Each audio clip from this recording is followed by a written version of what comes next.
Good evening. How is everyone? Howard. Hi, Sasquatch. It's me, and it's Tim. I am also here. Yes. Yeah, we are here because we got to do one more week of this because Zacho promised. I mean, he's got a person coming in, but it's believe me, the person most annoyed right now is Zacho Duo. Just wanting to get on with this because we got plans we got to do. We have been off enough that we may to sit down with Bosco and revisit dates of Multivania. I don't know if I did or not. Straw Hat, what's the locker code?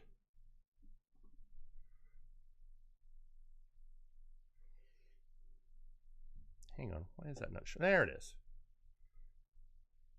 It might have expired by now. That's probably one I got. I know the most recent one I saw I put in. So I was like, oh, is there a new locker code? I don't know. Okay. Yeah. One thing I'm not worried. I'm not worrying over much about the locker codes, though, since Zacho has assured me we're not going to use anything. He's not unlocking anything in my faction, so I'm not unlocking anything in my faction. That's just how it's going to be. Although we are going to unlock things. We're going to finish doing everything we can to unlock My Rise. And tonight, we are also going to start Showcase, because I got to do that. So when we finish the current My Rise storyline, we will switch over to Showcase. Because, yeah. So with that, and here's the thing. Because, oh God. So after our stream on Saturday, my niece had come, well, my wife's niece, if we're being technical, had come over to the house. And it came to the point of, okay, we got to do something for dinner. And discovered that she had never had Mongolian grill before. And I was like, well, that's a crime against nature that has to be rectified right now. So, took her for her first experience with Mongolian grill. And then Saturday was get up, had to go have lunch with an old friend, and then I spent the day with my sister.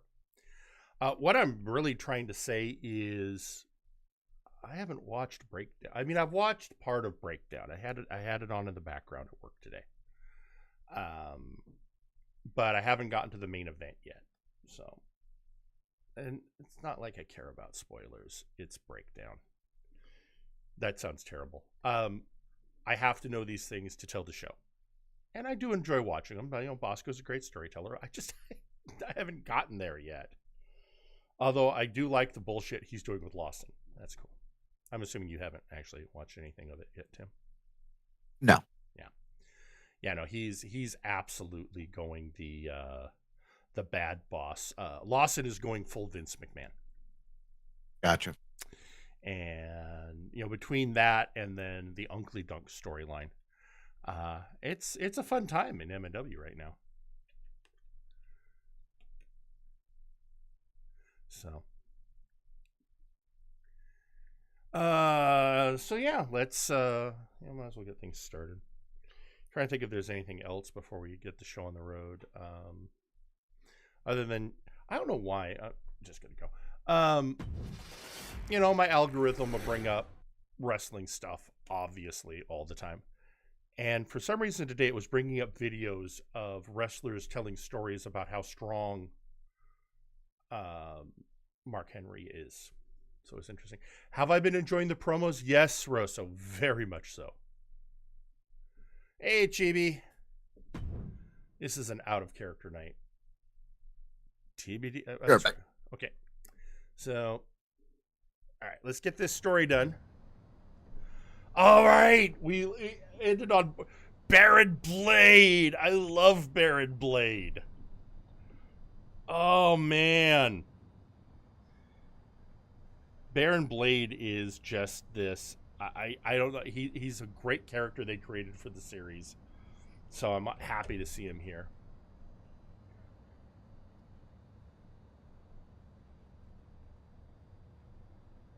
I mean, you can send it to me, Straw Hat.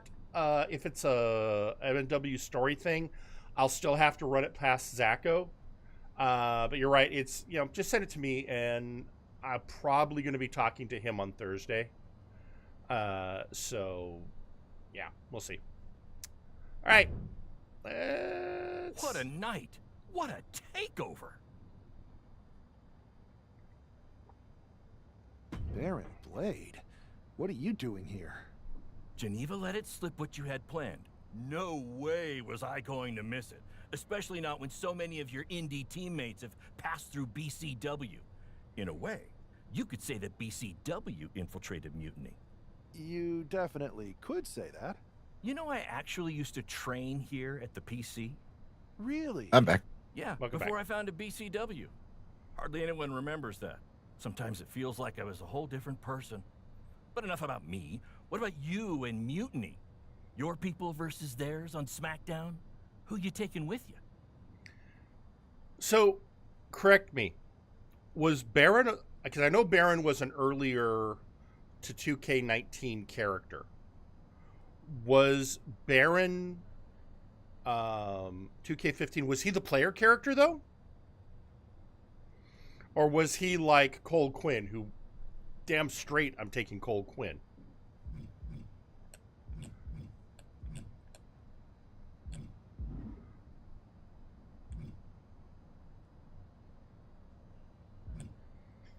Okay, hang on a second.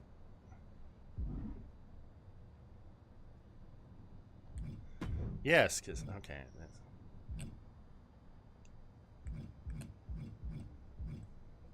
Let's see who all my choices are. Okay. I absolutely love The Chosen. No.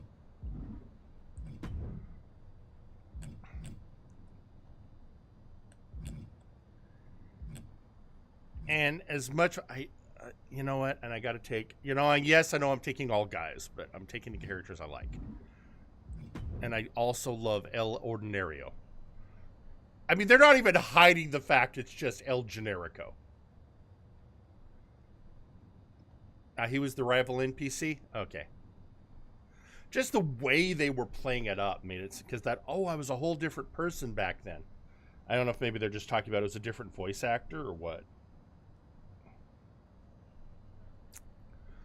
All right, hang on. Before I hit go, I got to say this one thing. So, one of the things we've been doing all through this has been rating the voice acting skills of the various wrestlers.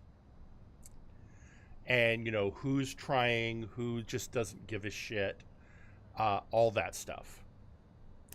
Well, Tim and I have recently got into Sakamoto Days on Netflix, the anime, the American dub. And right, I forgot she was in that. Who she play? I can't remember the characters. The girl in basically the bikini they fight at the theme park. Okay. The girl who was the partner to his old friend. Okay, I think I know who you're talking about. Yeah. The purple out. Anyway. She was partners with Hard Boiled? Yes, she was Hard Boiled's partner. Okay. Yeah. Gotcha. Alexa Bliss was the voice actress. And we're talking a stacked voice cast with Matt Mercer, Alex Lee, Dallas Liu, Rosalind Cho. I mean, stacked voice cast, and Alexa Bliss got to be part of it. And did not embarrass herself. She did a great job. And so if Alexa shows up in a future game, I'll be like, okay, now I want to hear your voice acting as yourself. Now that you've shown you can actually do it. I also think, so I'm trying to figure, is Alexa decided to get into voice acting, or is it just she's an anime fan? Or how did it come about that she ended up doing an anime dub? Mutiny doesn't stand a chance. Good talk, Baron. I just like the idea that the looks he's got on his face, like, what the fuck just happened?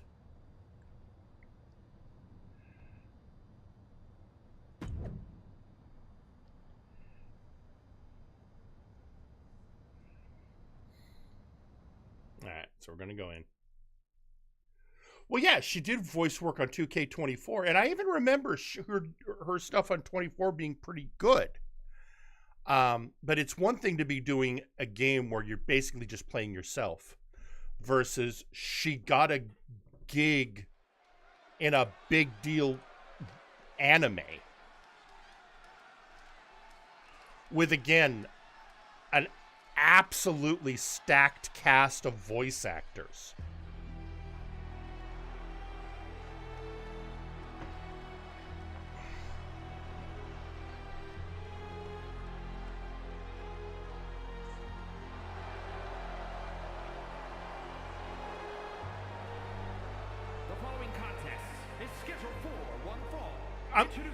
I'm going to be honest. I always judge the My Rise stories based on 2K19.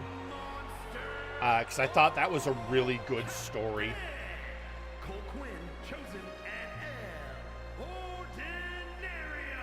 And I'm just saying, Cole Quinn is kind of a favorite character of mine out of this group. Okay, Queen of Villains 2024 Netflix. I'm sorry, was she in it? I mean, what's the reference, Lord Ford? I'm playing the game, so I'm not going to, like, hit IMDb to look stuff up right now.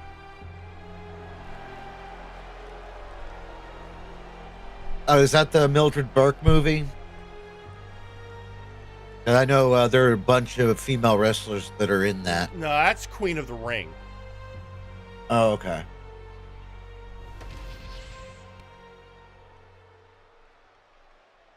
What they rename it Queen of Villains?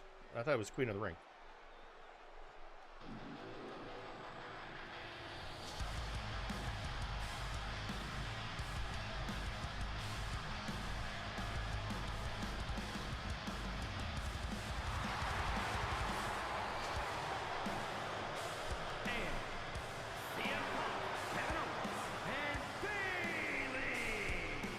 Okay, so seeing Bailey in here is also kind of weird, considering I am,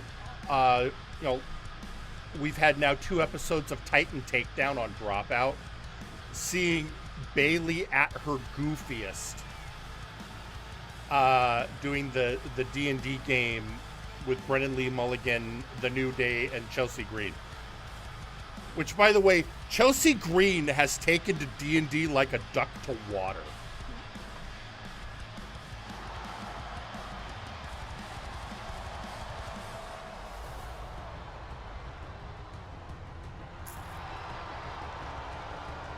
Okay, so Queen of Villain, another voice acting gig that...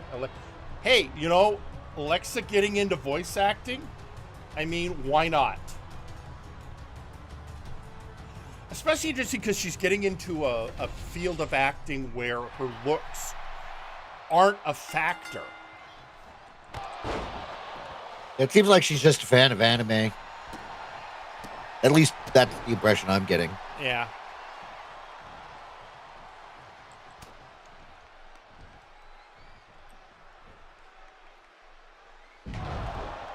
Okay, so it says damage the original 2 Mutiny members. Now, as far as I can tell,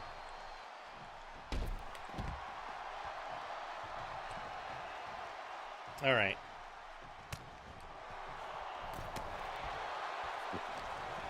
Oh, you got to get Punk, I think. Well, the original 2 were Bailey and Kevin, I think. I think we saved Punk for last. Well, but he was hiding. He was misleading everybody. But he was like the guy leading it the whole time. Well, I just hit Bailey, so you know what? Let's see.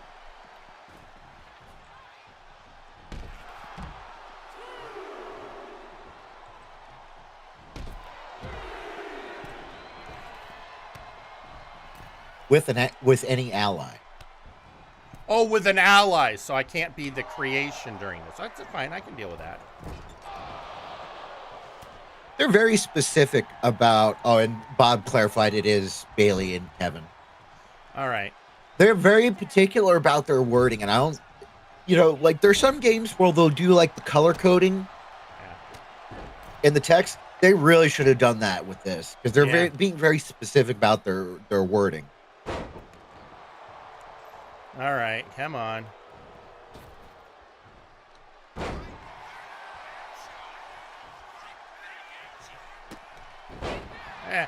There we are.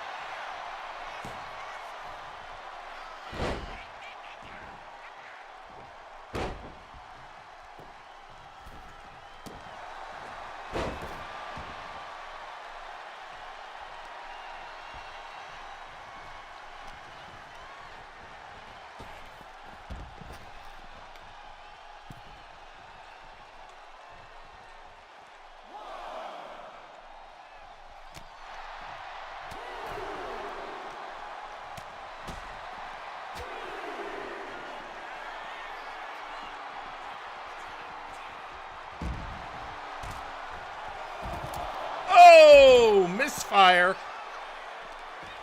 What? Cole. Hit Punk with 3 heavy grapples. Okay. Well, first I got to get back in the ring.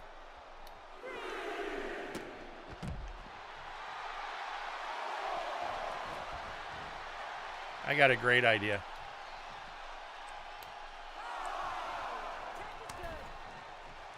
Greetings. It is I.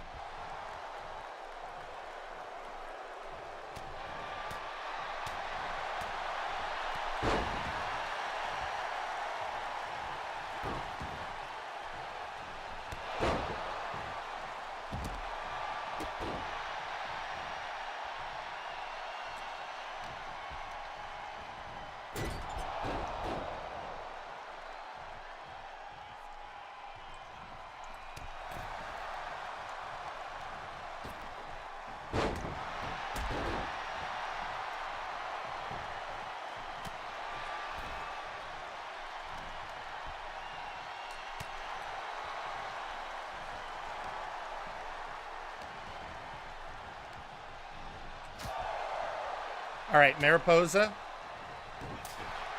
Obviously, I didn't do enough to get you out of the ring. So, let's try this again.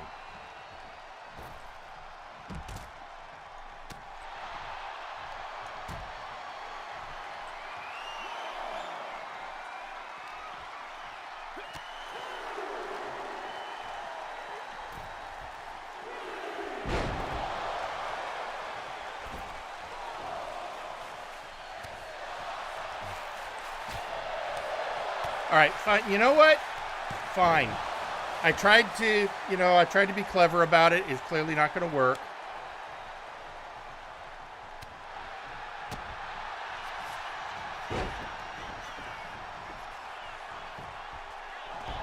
All right. You know what, Bailey?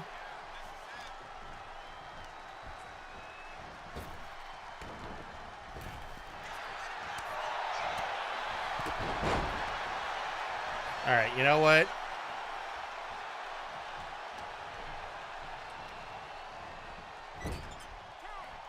Bailey's like coming in hot.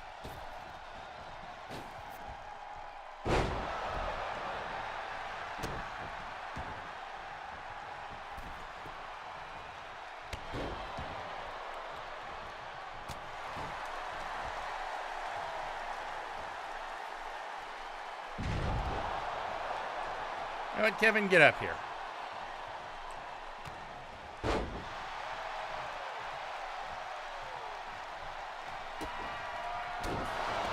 Oh, really?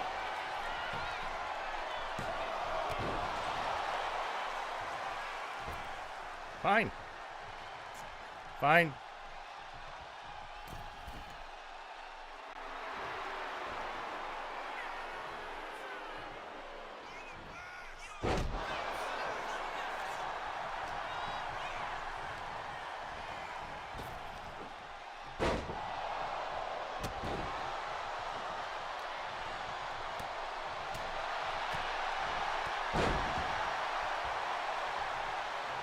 Oh, you know, go ahead and tag Punk. This is what I want.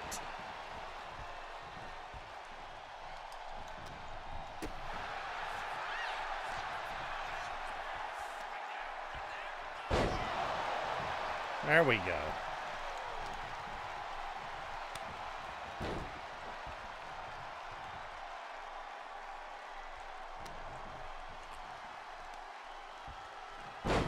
There we go.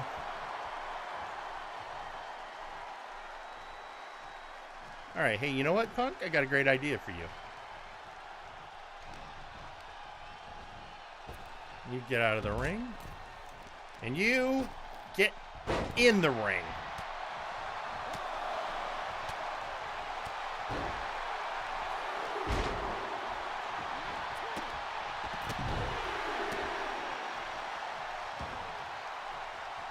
All right, now we can win the match, but come on, Punk.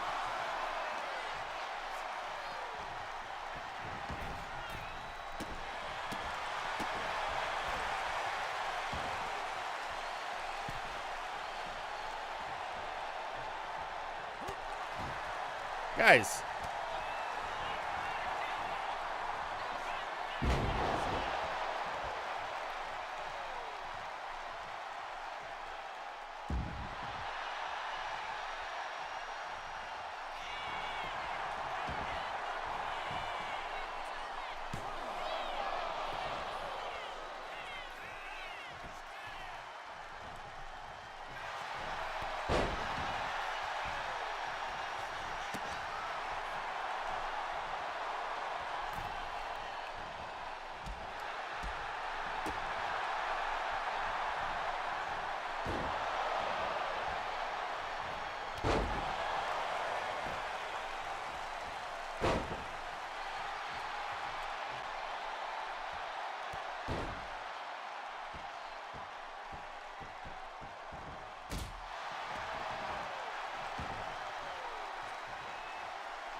All right, here we go.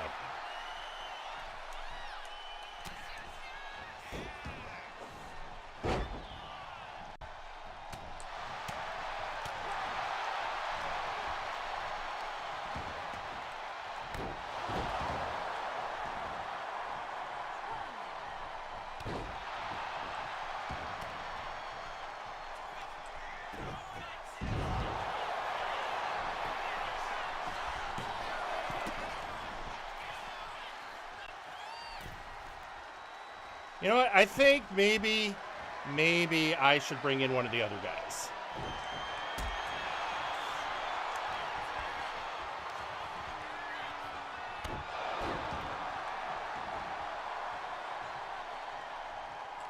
Hey, Cole.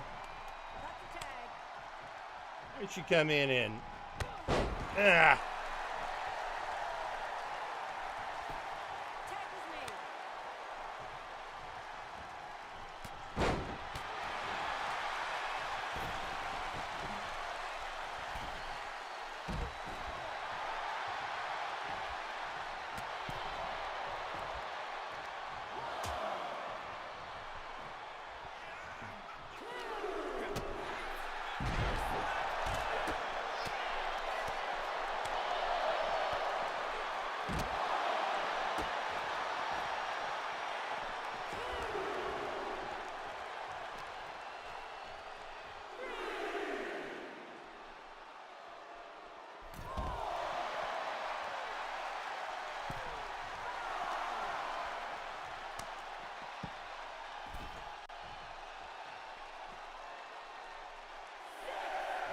If it gets too far, I'll break the count. Don't worry about it.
Come on, game. Don't you dare. Don't you dare.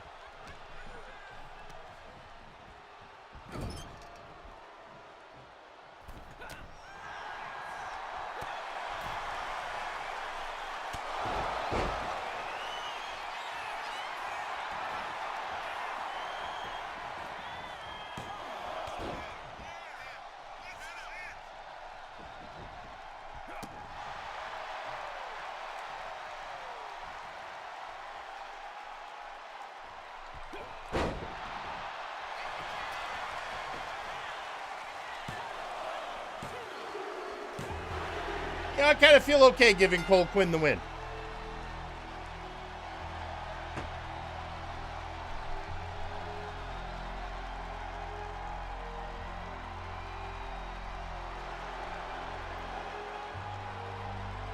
Especially, you know, after burning all that time, all that power of the creations to get all that minutia done. It's how the game has always been done, Straw Hat. Well, that's why they make it so hard. I don't. Somebody thinks, oh, this is what people want. And Cincinnati with a 5-stream streak.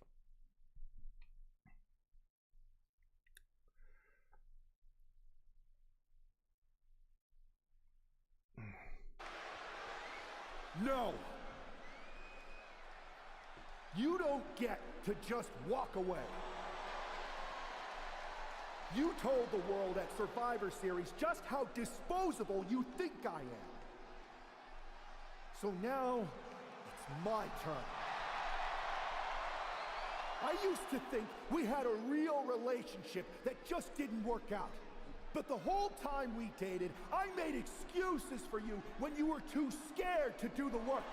I applauded you every time you did the bare minimum.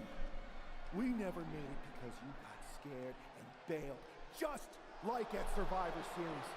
You took the easy way out. Too scared to really lead. Too scared to be anything but a follower. What did that even get you? A match at the Showcase of the Immortals? WrestleMania CM against some hand-picked opponent? Don't worry. I'll make sure you still get a match at the real WrestleMania against me! You're no leader, and you were never relationship material. WWE dodged a bullet. So did I. I mean, we've all had those relationships.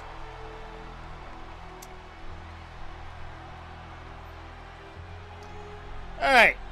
So now we're going to have this match again. And then we'll, do some my rest. Also, hey, thank you to Edward Bosco for the 51 months at Tier 1 for a total of 61 months. Man, does it feel great to be at WrestleMania. Yeah, I got the real WWE version. I don't know if I could have stomached that punk-branded nonsense. It was a hectic few weeks getting everything together last minute, but we pulled it off. All right, now I'm... You may have booked the venue, but I got the event back on track. For which we are all very thankful. I guess we all learned a lesson. In hindsight, it was a mistake to give CM Punk as much leeway as you did. Letting him take over an entire WWE Also, thank brand you to Lucky the Slime for the follow. Hello. Opportunity at Survivor Series. But I bet you never thought he would take it so far. A mistake? I'm not sure about that. Everything worked out in the end, didn't it? I put my faith and confidence in you, and you delivered. May have been a few bumps in the road, but look at us now. Standing here at WrestleMania before what's sure to be an epic main event with everything right in the world. No thanks to you. You let a civil war break out in WWE because you thought it was best for business. And you never even thought to ask why it was happening. All of the problems that led to mutiny are still here. And after I go out there and win this match, I'm going to fix them. I'd be happy to run any of your suggestions up the flagpole, but I'm still the chief content officer around here. Somewhere along the way from changing out of your gear and into your suit, you forgot that your job was to help this business evolve in a way that benefits everyone in that locker room. What are you looking for? Yeah, here? no, I know I got to do those, Step Bob. aside so that I can give this But I'm going to company do some what it showcase tonight really after needs. this. Yeah? What's that? A leader who's not afraid of change. Because last time I was really nice to him about it, and this time I was like, you know what, fuck you. Well, it is official. I have a job again. Good for you. I see what you did there. Good to see you again, Adam. Welcome back. Thank you. And thank you for everything you did to take care of Mutiny. It was no problem. Well, to be honest, it was a lot of problem. But I'm glad it's done. Just one final loose end to tie up. So, what are your plans? Well, this WrestleMania match is looming pretty large on my mind right now. I'm sure, but I mean after that. You have some influence here now. I overheard what you said to Triple H earlier. I know you won't go all punk on us, but what do you have in mind? Any thought about the former Mutiny members?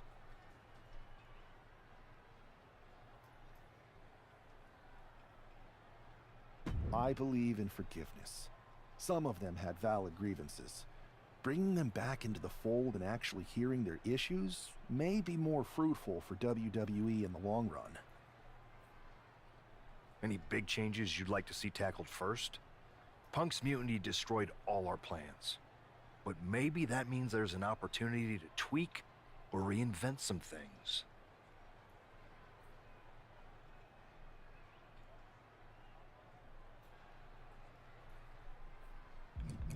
I'm interested in looking at the matchups themselves.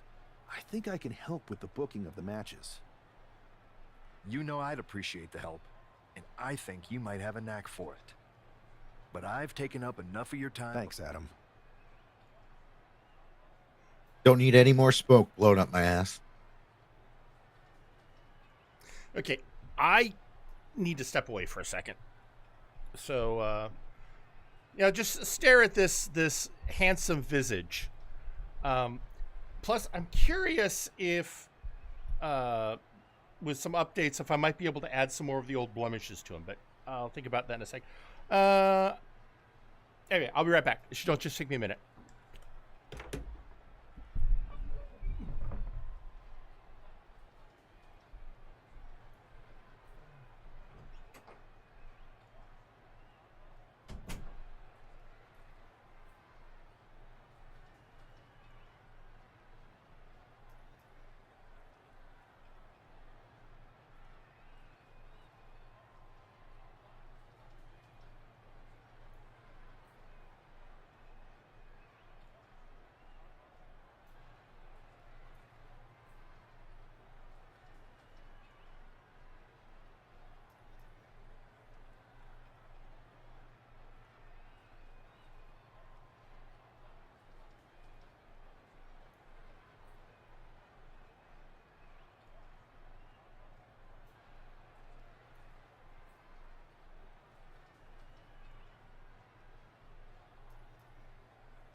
All right. Okay, let's do this match. Welcome back. So one of the things I'm gonna just out of curiosity, I want to check, not here because I've learned my lesson. Which by not here I mean not while I'm online. I want to see if anyone's created the Titan Takedown characters as cause yet. I'm sure somebody's taken up that challenge.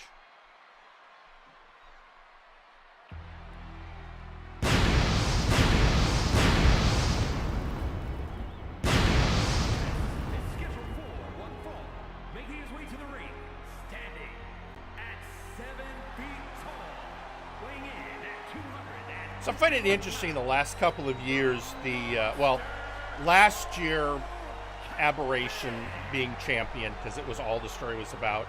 This year, never became champion.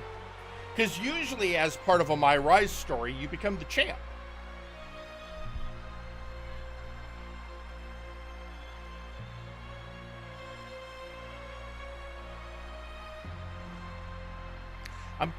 I like that because this is the black and white entrance. It looks like a stormy night with the clouds. It's like, oh, good. Even Mother Nature prepared for this entrance.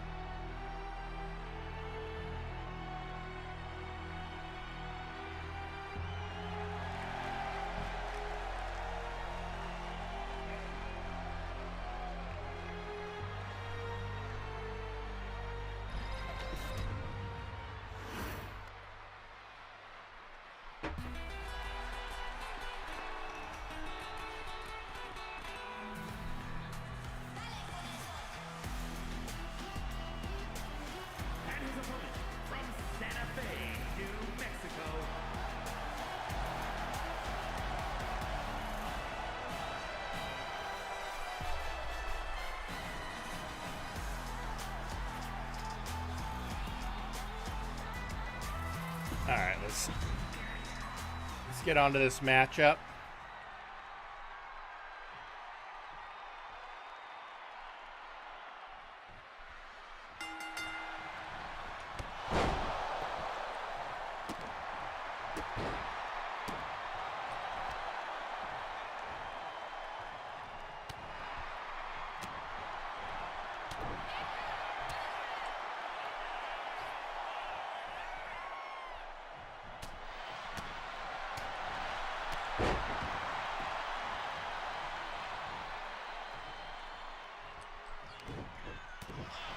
Really?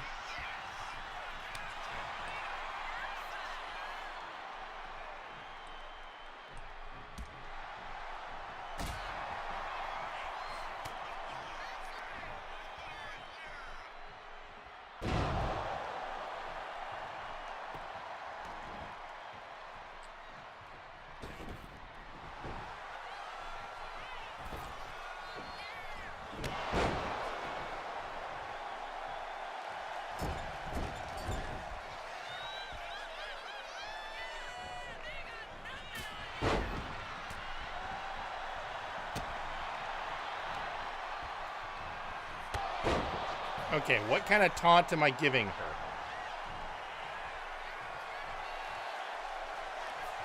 There we go.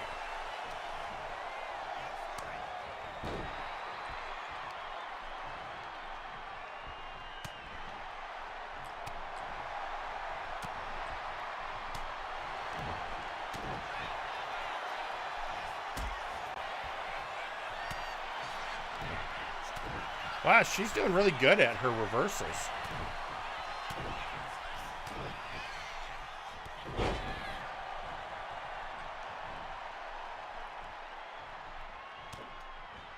But let's give her a graveyard smash.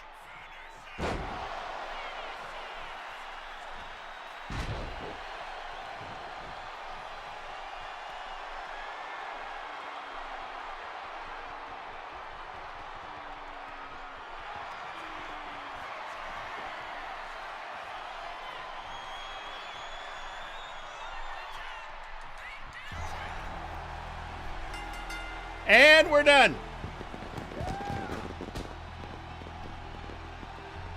Release the pigeons. Sorry, that's a... Oh. Or in the creation's case, release the bats. I freaking love bats.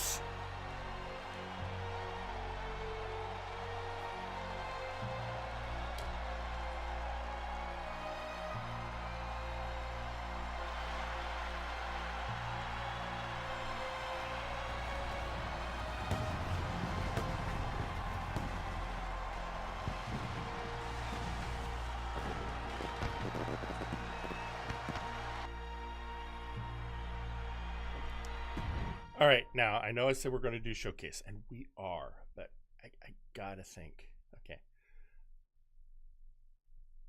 We got an achievement.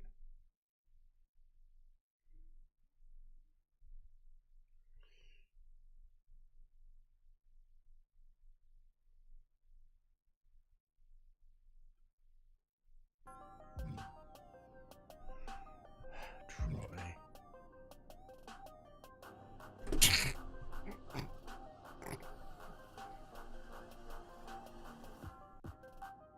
I'm not even proper. Oh, no, I am properly. I I can't even. When did you become the Gold Power Ranger? Seriously.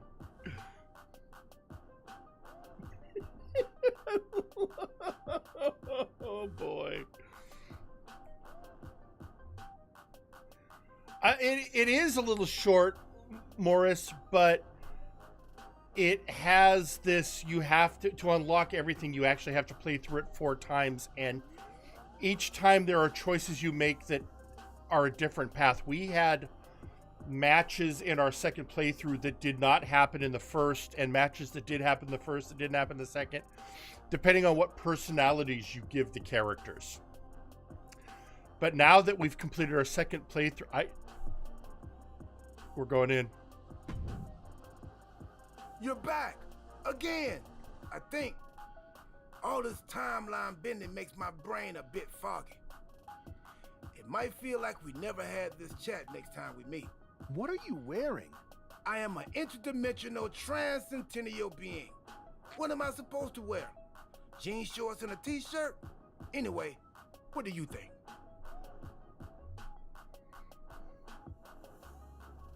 You look fabulous, Truth. I love it. Thank you, thank you. I knew you would dig it. So, want to go again?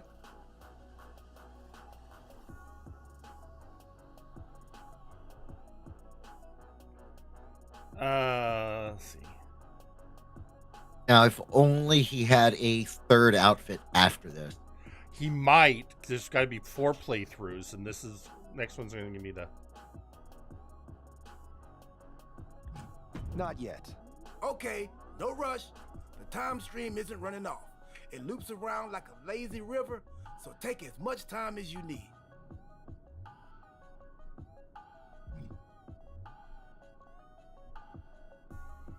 Oh, man. Now, we are going to absolutely have to do some lives because turns out you need to gather some stars to... Okay, so we don't need points anymore for creation. He's, he's maxed out.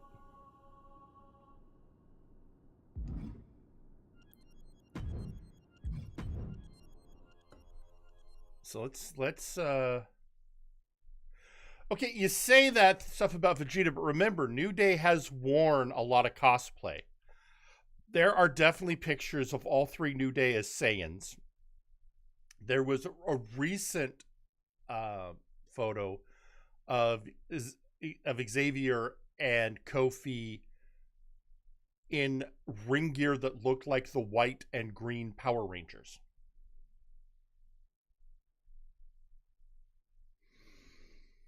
So, and of course they're the nerd wrestler. Again, they're doing Titan Takedown right now, which it's Monday, so the next episode of Titan Takedown is Wednesday.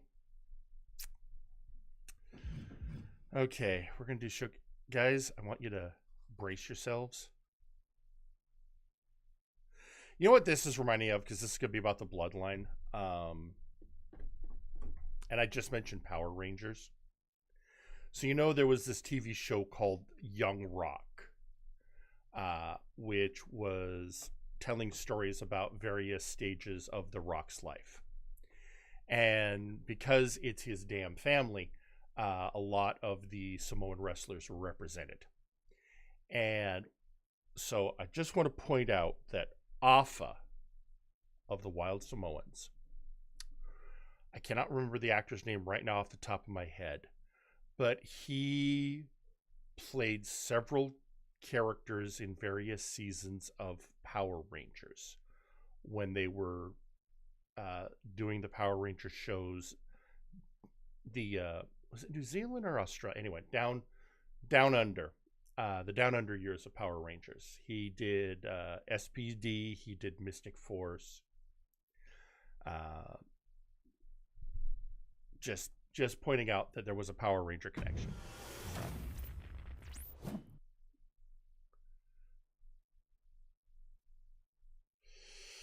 All right, let's do my ride. Okay, get ready for, I'm assuming, Paul Heyman.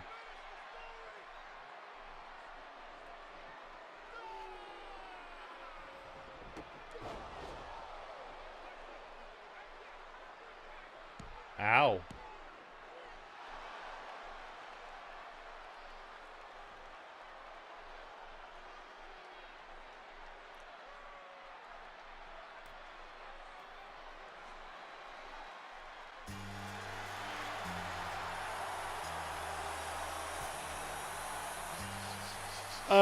This becomes interesting in light of recent events.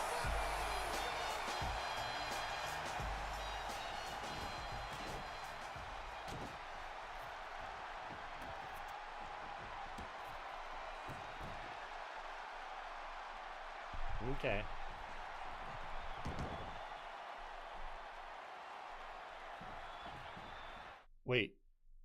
Wait, so they're not even giving a preamble? We're just going straight into the...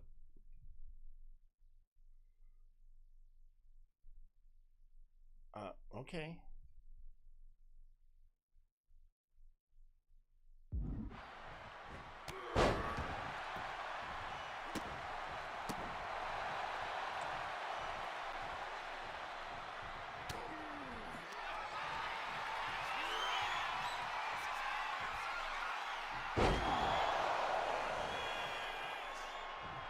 All right, I don't like how all of a sudden the text is really small.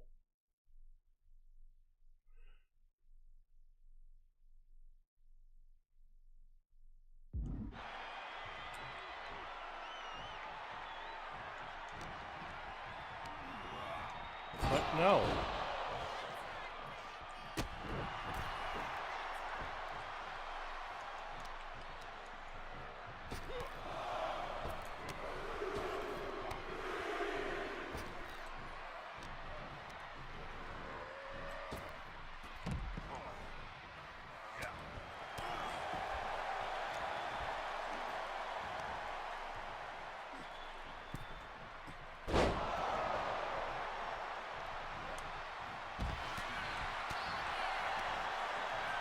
Oh, I'm supposed to be doing this as solo anyway. Never mind.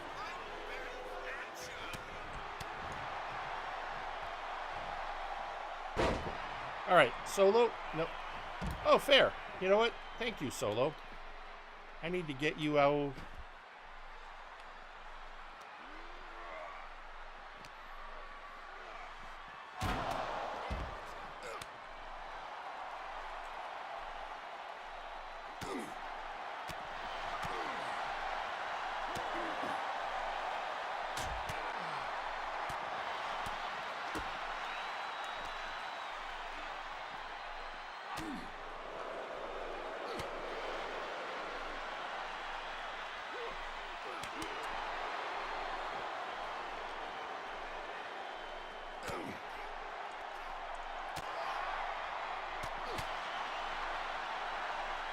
All right.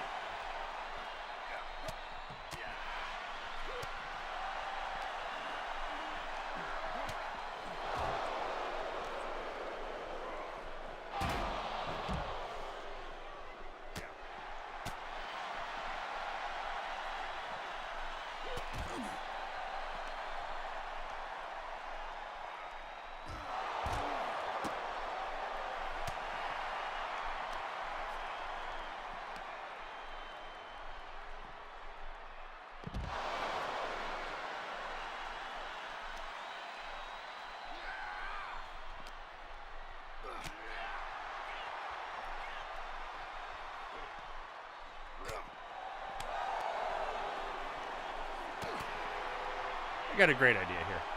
Chase me!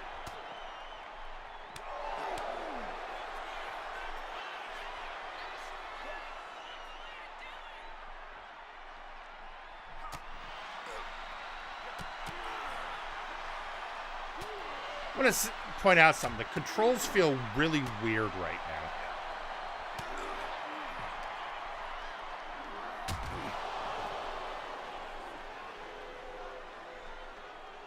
Could be because you have lower stats. It could be. Though I'm surprised that they didn't just max out John Cena's stats.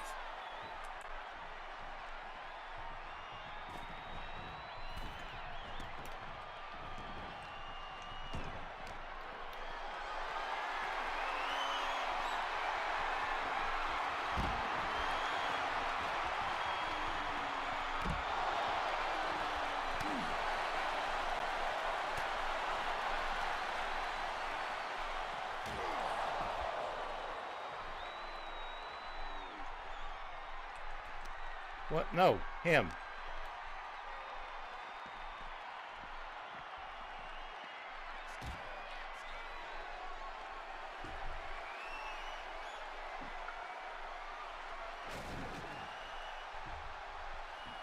There we go.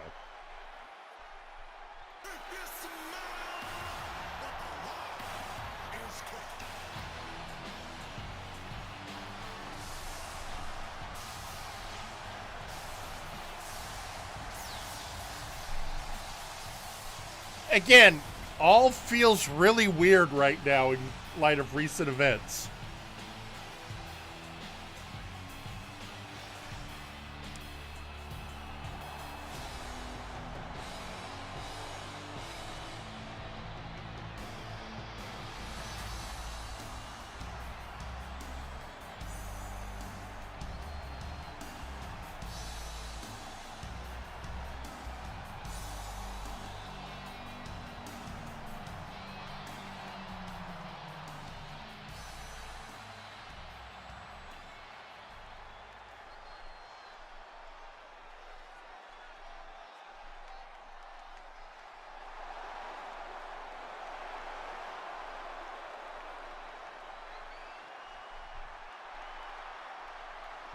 I'm a bigger movie actor than you are. Yeah, but I'm a better comedy star.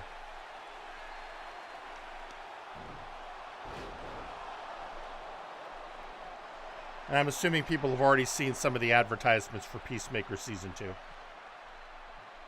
Yeah.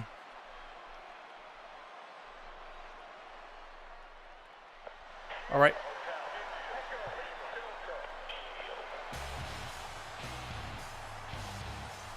And hey, this way the camera can't miss it. Hopefully. Unless they decide to recreate that too.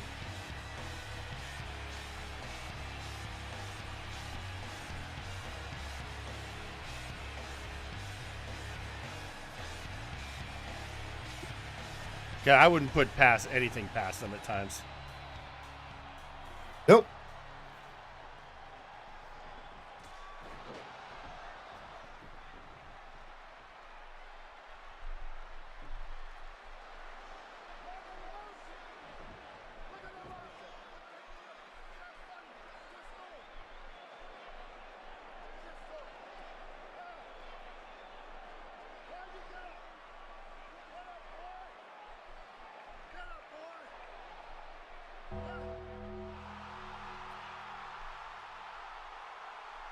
And apparently they told Mark he was doing this like last minute.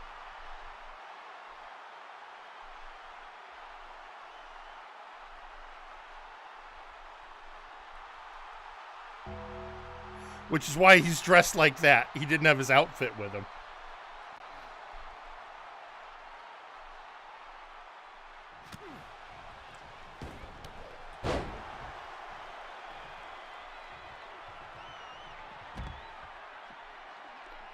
Damn it, Rocky, get back in the ring.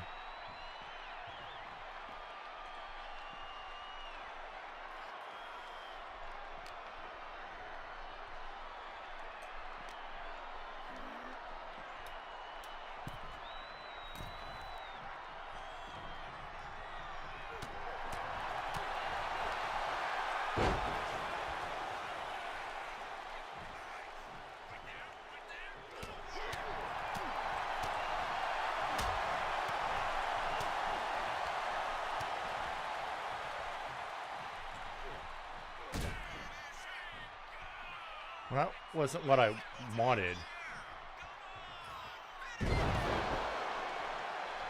All right. Here's some fan casting for you. Okay. Now, we know that The Rock has taken his shots at trying to be in the DC. Right. Who would you pick for The Rock to play in Marvel? Something's wrong. It's not giving me the move. Oh, right. Because he's supposed to be down. Never mind.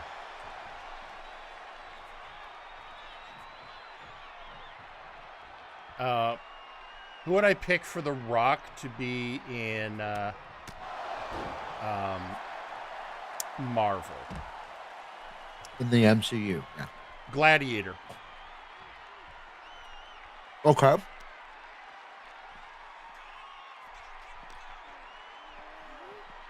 Yeah.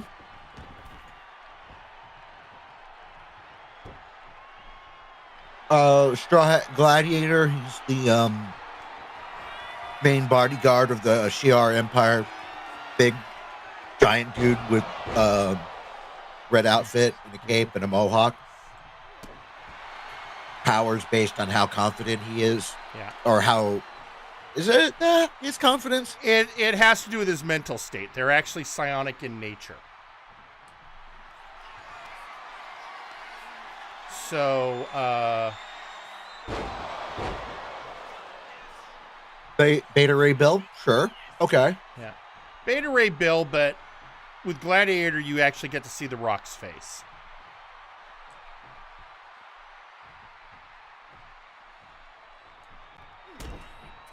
Okay, the hell.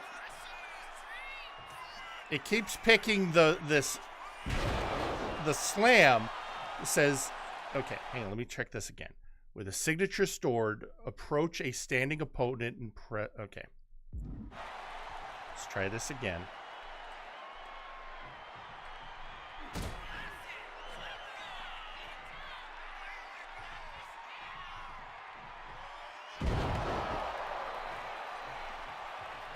Okay.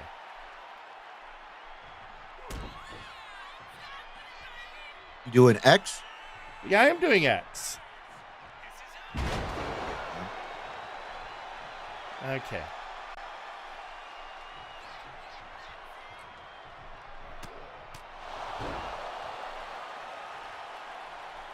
I think part of the problem is now I got a super finisher stored.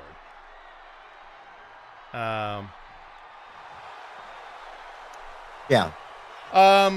So interesting point about Gladiator is all of the Shi'ar royal guards were based on the Legion of Superheroes.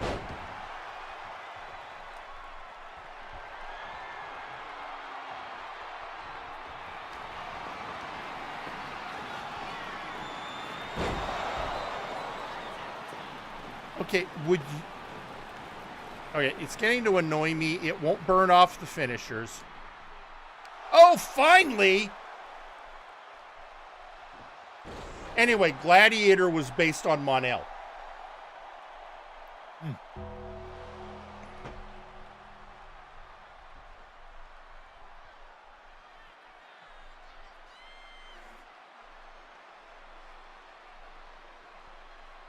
So yeah, that would be my absolute first thought, just on something that would be really appropriate for Rock. Although he's kind of done that shtick already with Black Adam.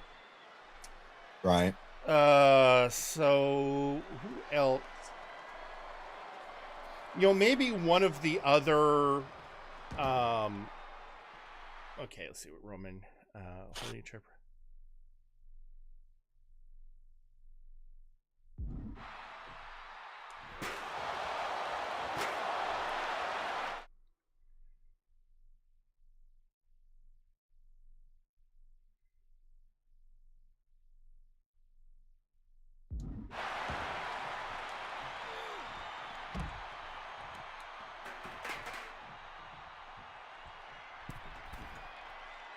Roman, get down. Get in the...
You know, I think would have worked if they hadn't already cast him.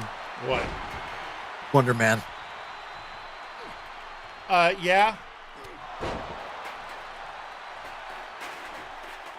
All right, let's see it.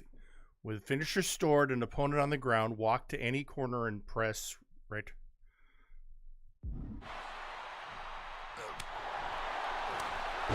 Okay, we're in the corner. There we go.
Cody.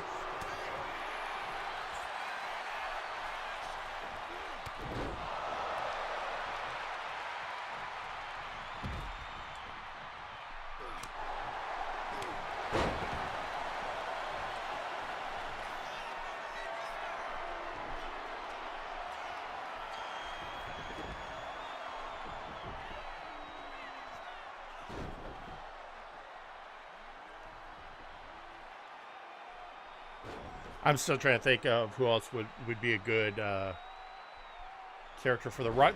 Like you said, it hasn't already been played by someone. Right. Everybody seems to think that WrestleMania 40 was the night the Bloodline ended. But anyway, I mean, if they ever decide to bring in it's going to take more than one actual Silver Surfer, Norrin Rad, anything. Mm-hmm. We're just getting maybe. started. Maybe.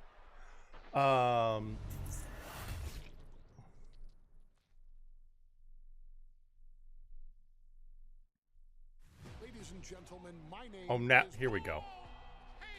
and I serve as special counsel and the wise man to your tribal chief, Roman Reigns, the undisputed, uncontroverted, unquestioned leader of the Bloodline, the most dominant group in recent memory and in the entire history of WWE. The Bloodline has all the damn gold!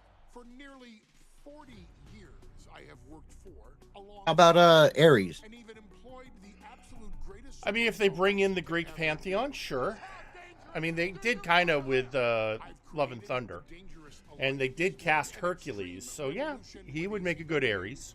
And managed the most legendary of all champions. And for me, none of that compares to the relationship I've built with the Anawai, Fatu, and Maivia families, the triumvirate that composes this dynasty that we know more colloquially as the Bloodline. My time with this family goes back 40 years. I've led them into battle, strategized with them, and have watched their children grow into top-tier superstars who have also created their own impressive legacies. And so it is my great honor to serve as your host for the WWE 2K25 showcase featuring a dynasty like no other, the Bloodline. When you look at this incredible family tree, this is proof that there is only one royal family in professional wrestling, bound by blood.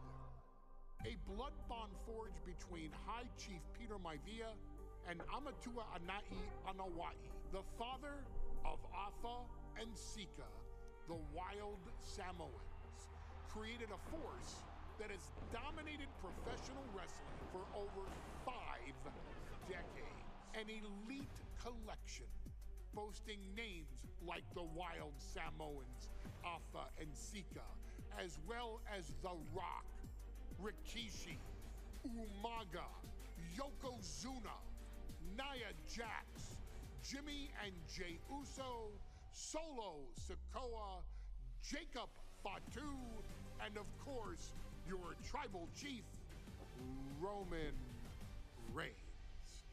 They've owned championships, filled arenas, packed stadiums, broken box office records, years and decades of dedication to the craft, perfecting their art with each passing generation, ultimately leading us to right here, right now, with the Bloodline having dominated WWE for the last half decade. As your humble wise man, it is my duty to take you through some of the most ferocious battles featuring the greatest warriors. The thing is, honestly, I don't consider a lot of what he said hyperbole because, I mean, they are that good. And this year, we're going to give you a chance to right the historical wrongs and change history to bring more glory to the Bloodline. It's our showcase, after all. Honestly, their only real competition is themselves. Acknowledge me! All of this fighting amongst each other, this constant power struggle, I won't let all of that ruin this moment. Because it's not just about Solo Sikoa or Roman Reigns. It's not just about the Usos. It's about every single member of their family that came before them, who built the lineage and who made them into the superstars that they've become today. It's been said elsewhere that wrestling has more than one royal family. That's undeniably true. Also undeniably true is that for all of those other families, there's only one bloodline dynasty.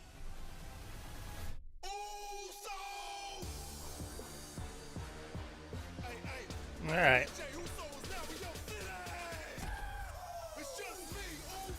Okay, so now let's get started. Yokozuna versus Hulk Hogan, King of the Ring, 1993.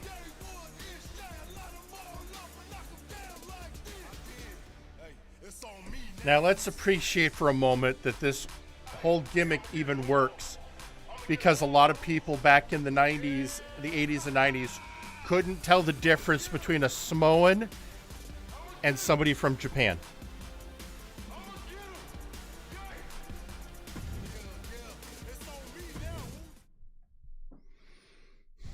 In a family that specialized in brute force over the years, perhaps no one better personified this than Rodney Anawai, nephew to the Wild Samoans, better known to the WWE Universe as the mighty Yokozuna. The family's first world heavyweight champion, Yokozuna arrived to WWE in the fall of 1992. An imposing behemoth, to say the least, Yokozuna would make an immediate statement, winning the 1993 Royal Rumble just a few months after his debut. This victory would grant him a WWE Championship match at WrestleMania 9, where he took on Bret the Hitman Hart.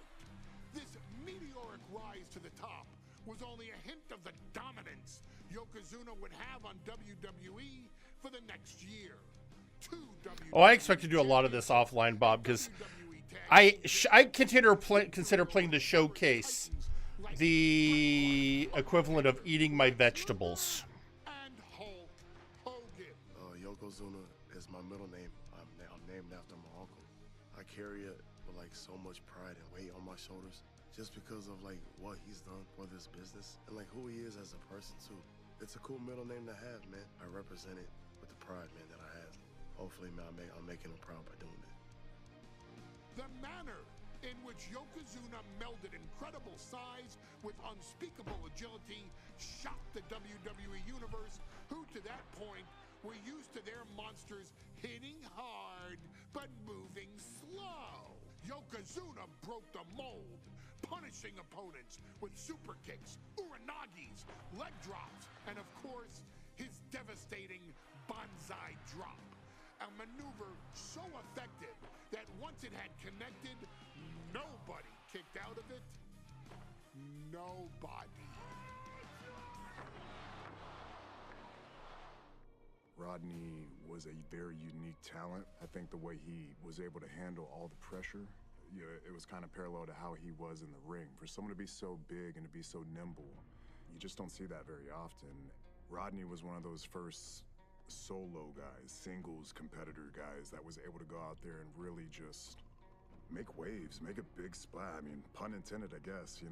That fool jumped in a pool, he'd knock out all the water, and that's the way it felt sometimes. He would go into those arenas and just suck in all the energy and be able to give it back. So when I look at Rodney, I see someone very similar to me, someone who understands the very, very top of the game, the top position, and everything that goes along with it.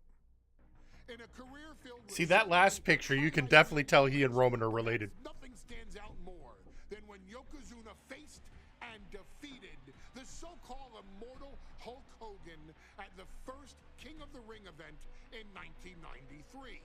Looking to humiliate Hogan after the Hulkster stole Yokozuna's WWE Championship only 2 minutes after Yokozuna defeated Bret Hart for the title months earlier at WrestleMania 9, Yokozuna entered the ring totally focused on the task at hand.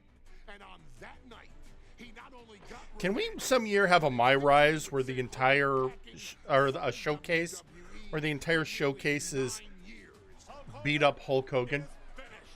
Many felt that Yokozuna had indeed killed Hulkamania.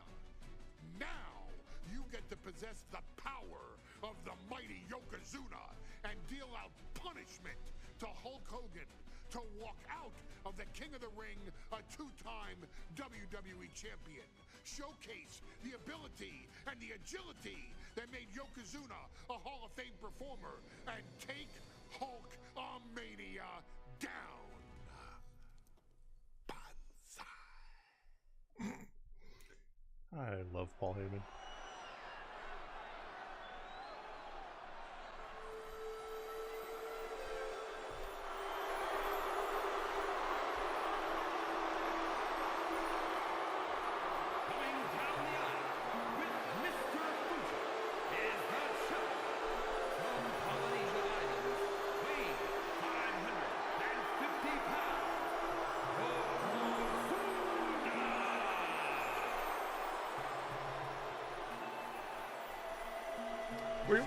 We're gonna give Yokozuna his entrance because he's Yokozuna.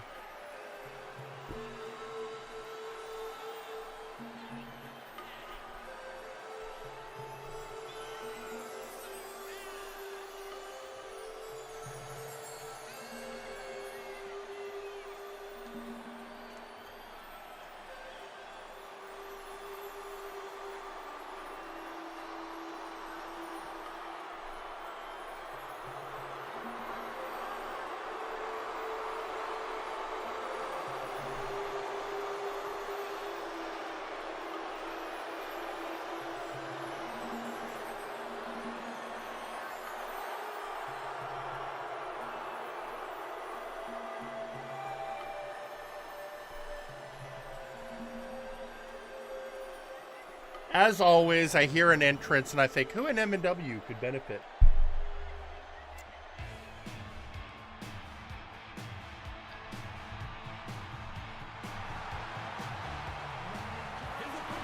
Okay, so I was going through Google looking at other people's suggestions on The Rock.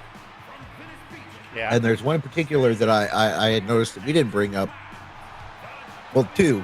One that I wouldn't mind seeing, and the other I think would be paramount to sewing Ryan Reynolds' mouth shut in Wolverine. Okay. First one would be to cast him as Black Bolt. Okay, although, I mean, there is an established actor for that, but multiversal stuff, so sure, okay. Well, it's in that realm of, if we don't want to keep it, we won't. Yeah. But, again, like I said, I think giving The Rock a role where he doesn't talk much doesn't make sense. Yeah, it's really wasting a big part of his talent. So the other one that I would be down to seeing is Apocalypse.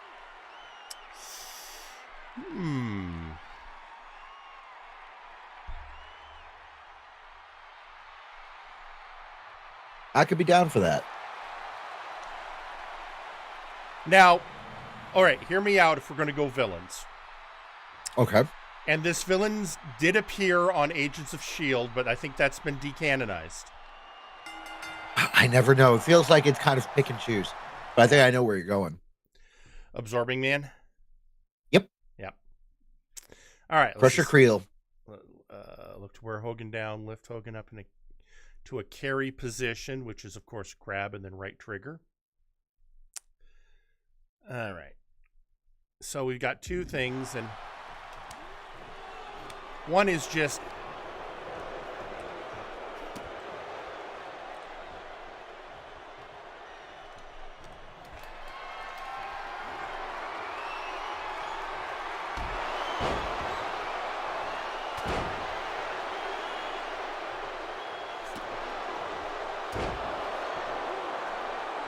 all right, next. You could probably do Hyperion. I mean, if they go Squadron, sure. But again, I feel like that's too much like other stuff he's done. Yeah.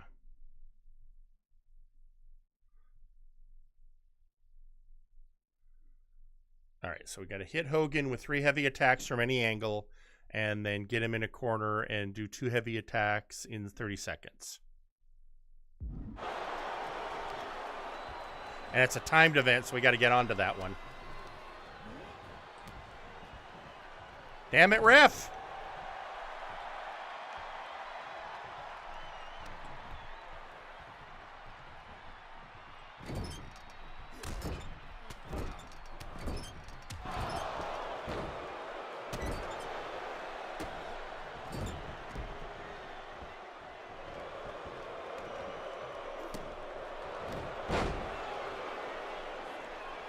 All right, now, if you can focus on Hogan's head to do moderate damage, he'll be seeing stars. And now squeeze the light out of the Hulkster with a standing bear hug. Right. Okay, so first thing for the head attack. What we have to do is get Hogan on the ground.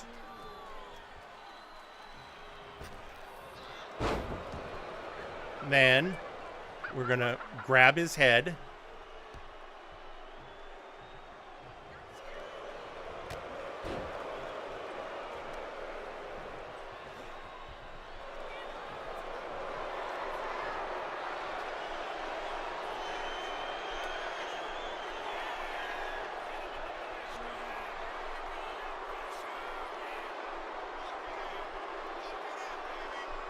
I don't expect to beat him with this. I just want to really wear him down.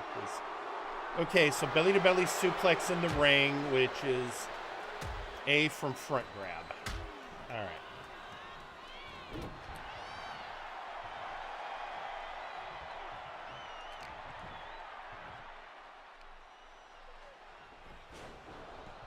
One thing I like is they're not doing the switch between video game and live footage anymore. Right. Because that just got annoying as shit.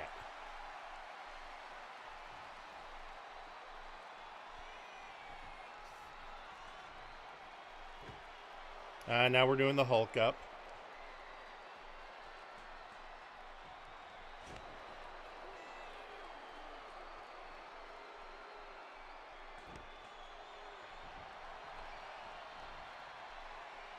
Or as I like to call it, the part of the show where Hogan no-sells. I'm sorry, you're going to have to be more specific. True. Where Hogan, Hogan makes a big deal about no-selling. Ah.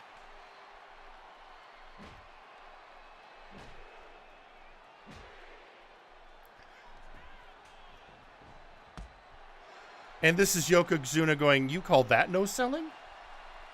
Let me show you how to no-sell while still selling.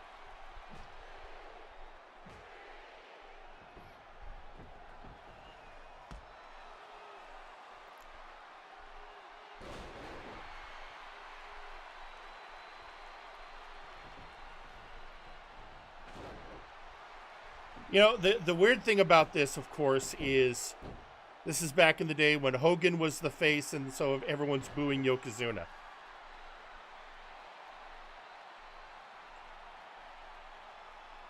Who's that? Okay.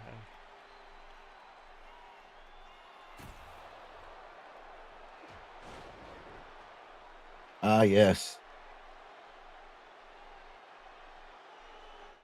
All right. If I recall correctly, that was actually Harvey Whippleman. Ah. Okay, so now we're going to do a signature move.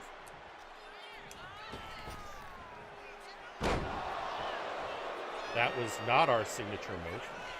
Oh God, this is going to be like the problem I had with The Rock.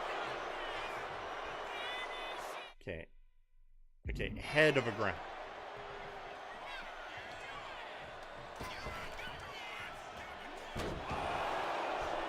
Okay.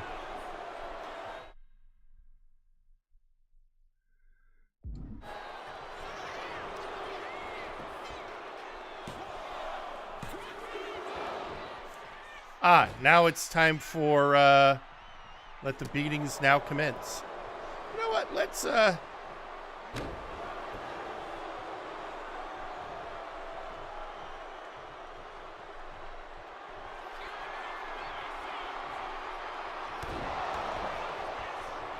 And yes, the Monster Mash is essentially a bonsai drop.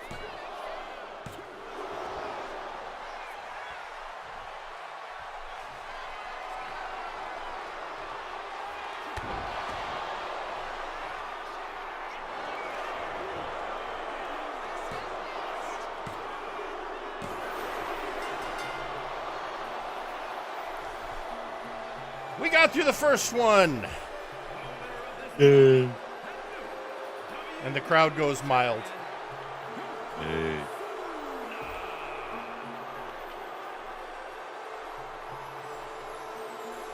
Here's the thing, Hogan, it's okay to appreciate his career, but... And the impact that he had on the... Yeah, he really helped bring wrestling mainstream. But ultimately... Yeah, his ego and his personality in general just, you know,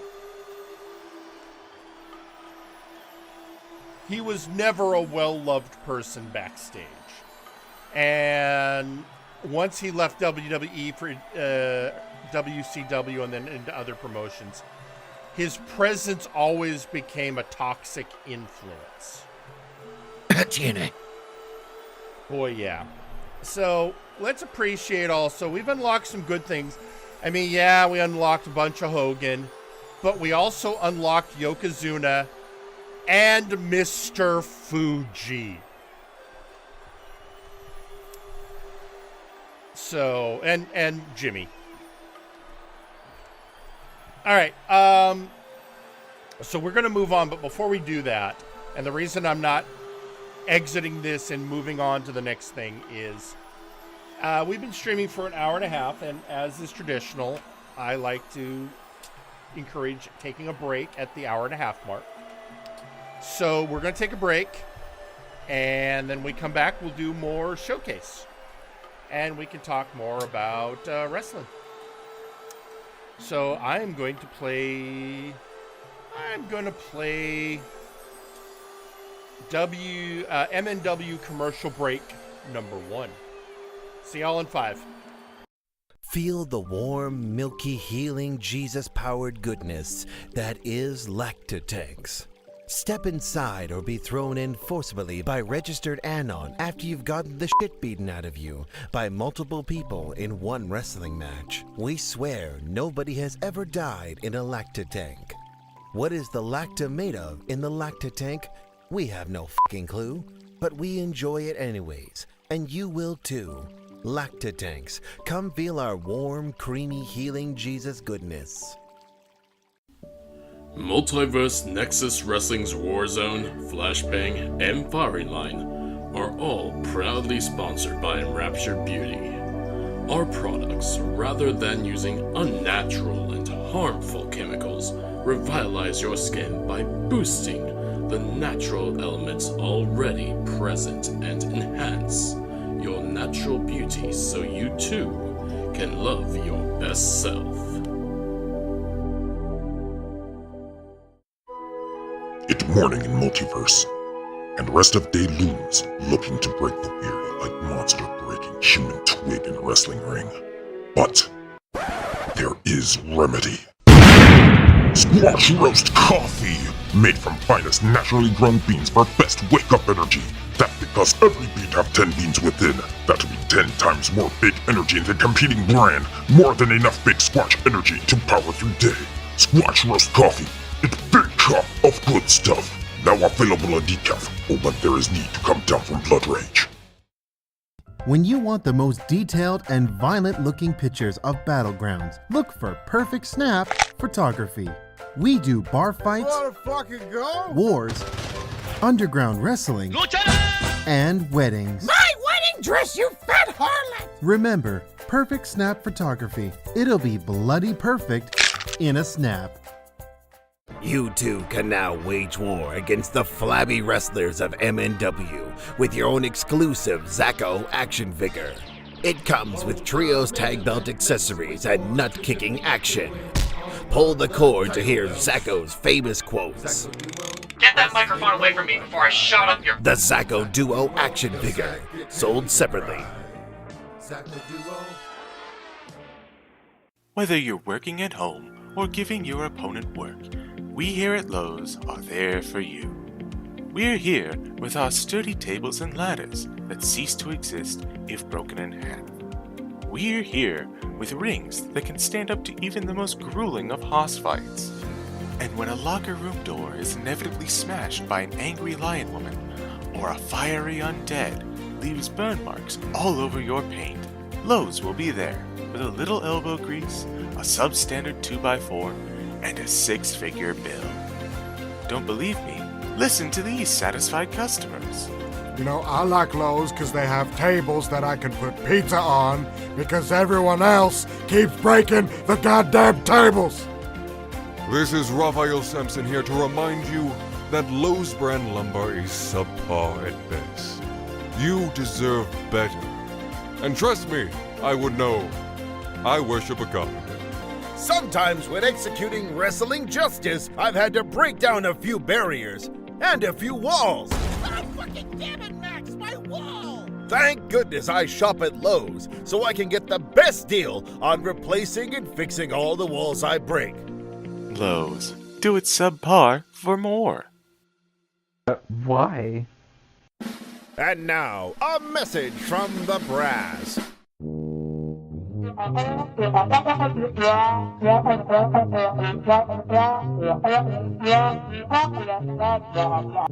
This has been a message from the brass. Have you or a beloved faction member suffered from a preventable workplace injury, jobber discrimination, threatening lawsuits from VIP, or harassment from Trashman Jones? You may be entitled to financial compensation and physical retribution. If so, please call Gorwheel & Associates Law Firm to schedule an appointment. We handle all cases, whether they be civil litigation, criminal litigation, or a backstage beatdown. We understand it's tough out here in the Nexus, and you need someone to both watch your back and break the other guys. So call 1-800-NEXUS-DEFENSE. And remember, you don't pay a fee unless we get blood and money for you.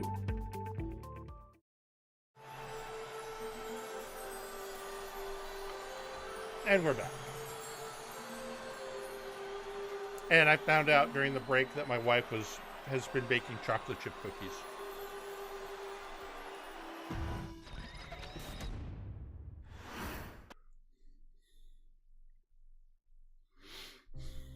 Our next chapter sees the showcase spotlight shine on an area in which the family built their legacy: tag team wrestling. Starting with the Wild Samoans, Afa and Sika, all the way through to more recent champions like the Usos or Tama Tonga and Tonga Loa. This dynasty has always excelled in tag team competition, consistently showing an ability to dominate the division with a wide variety of looks. And the first team that we will look at accompanied to the ring by Alpha himself. Fatu and Samu, the Head Shrinkers. Young Rikishi, everyone. That's what the Head Shrinkers did back in the day. Second to none in that ring. You know, hard-nosed, battle-tested. They went for it every single night. More astute fans may also know that early in their journeys, Samu and Fatu were managed by me, Paul Heyman, then known as Paul E. Dangerously, and the SST, the Samoan SWAT team. The Samoan SWAT team is here. Vengeance is mine! Already an imposing force that early on, their future greatness was obvious to so many industry experts. Alpha, more than anybody, knew he had the team on his hands, with Samu being his son and Fatu his nephew. The tribal elder was able to mentor both, instilling in them the same unrelenting approach to competition that made the wild Samoans world famous. The team toured through regional promotions before a quick stop with me in WCW, but WWE was always their goal. Upon arrival, it was clear that the dynasty's next generation had indeed arrived, immediately drawing comparisons to their world-renowned predecessors. 10 years before it became cool to say, Samu and Fatu displayed ruthless aggression in the ring, overwhelming opponents before the bell and continuing the non-stop attack until their hands were raised in victory. Deceptively agile for men of their size, they brutalized the opposition with devastating dives from the top rope. The duo would eventually go on to capture the WWE Tag Team Championships in the spring of 1994, fulfilling the promise and carrying the legacy to even greater heights. At WrestleMania 9, the Head Shrinkers' one and only in-ring WrestleMania appearance saw them taking on Rick and Scott, the Steiner brothers. Be prepared, Steiner brothers. We're gonna give you a pain that you have never felt before. While I'm not one to make excuses, I am one to give opportunities to you, our expert gaming member of the WWE Universe. And so, today, you have the opportunity to make things right. WrestleMania 9, Las Vegas, Nevada. The Steiners performed at a near-perfect level that day, able to find every reversal and in the chaos emerge victorious. We are asking you to fix that, stop them in their tracks, and get the Head Shrinkers that WrestleMania victory you and I both know they deserve.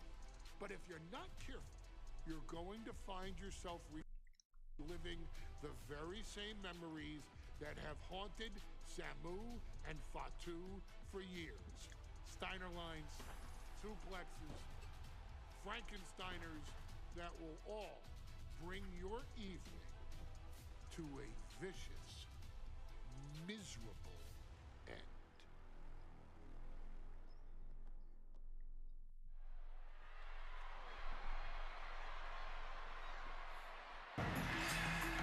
I'm just going to say that's a good render, and please tell me that we are now unlocking that ring.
Pre-genetic freak Steiner. The one thing that always made, you know, Rick stand out, that headgear. I'm sorry, was it purely a gimmick, or did he need the protection? I believe he did.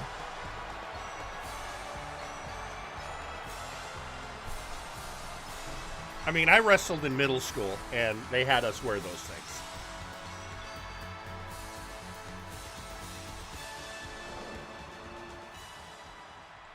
All right, what are our goals?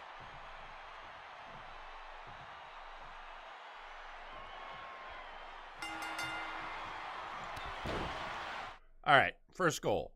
Throw a little extra shade with an opponent taunt. And get one of the strangers in the corner and unleash 3 strikes.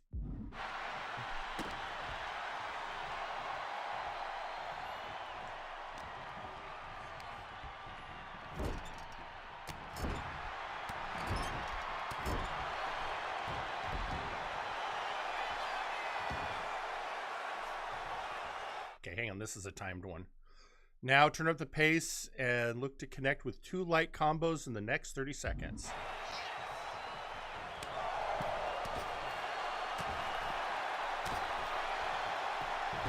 All right, Scott, you got to get up. I'm on a clock here.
All right, now what do I get?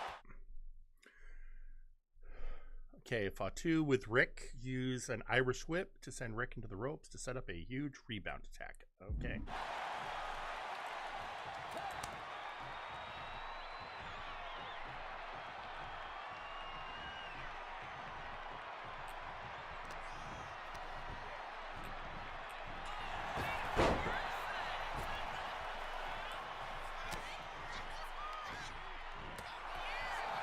One more time.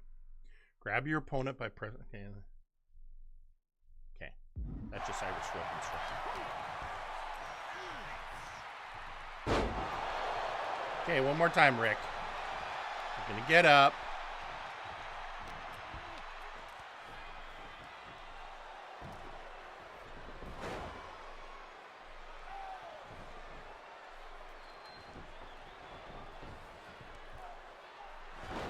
Okay, we went to a cut scene, so I guess I did everything right.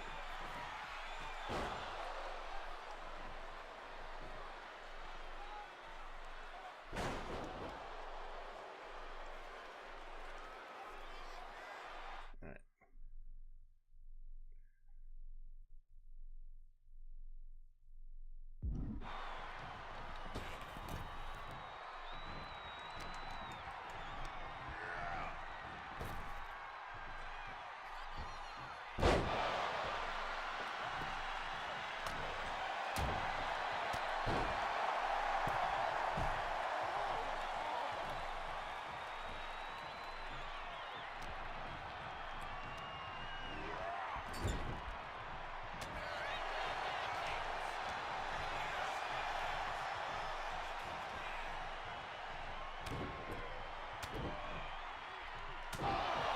I mean, headbutting a man's hand.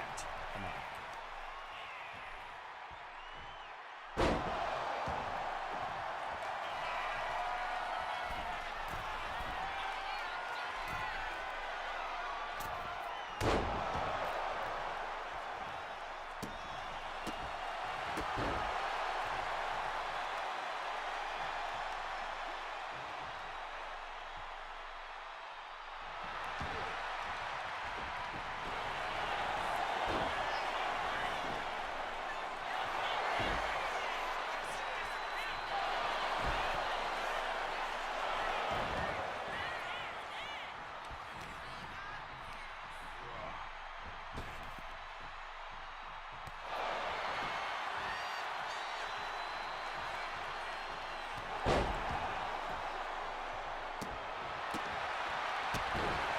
Come on, one more. There we go.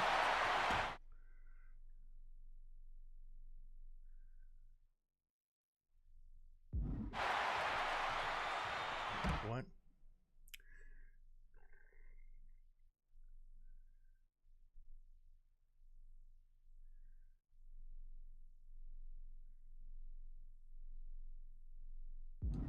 Okay, well.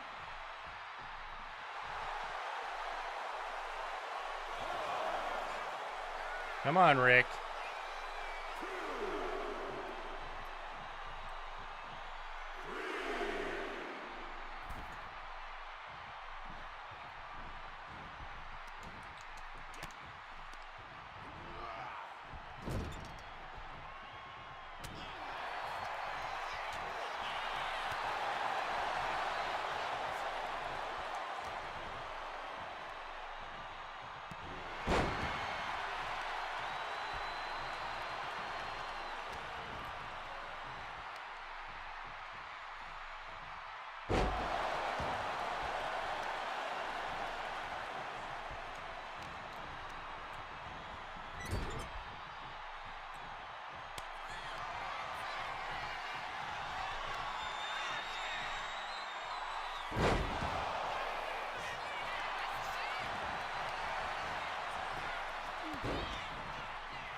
Ta-da! We won.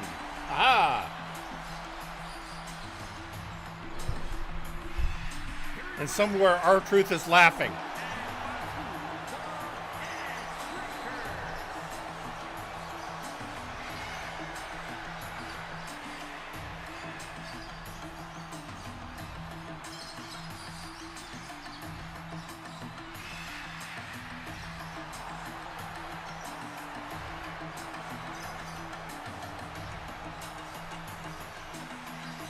All right, so we have unlocked... All right, everyone involved in that match. Cool.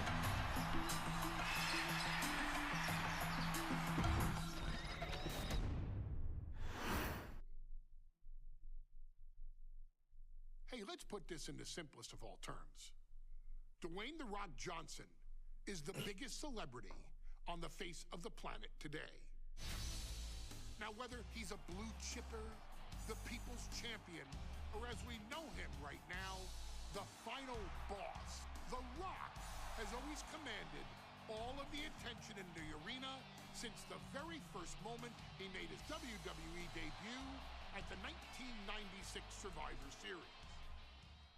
Born into this business, The Rock would become WWE's first ever third-generation superstar, following in the footsteps of his father and grandfather.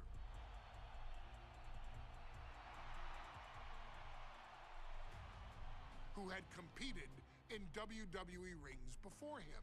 Dwayne had the huge responsibility. There's a legacy, and you have to take it so seriously. Even with incredibly high expectations, the Great One surpassed them all.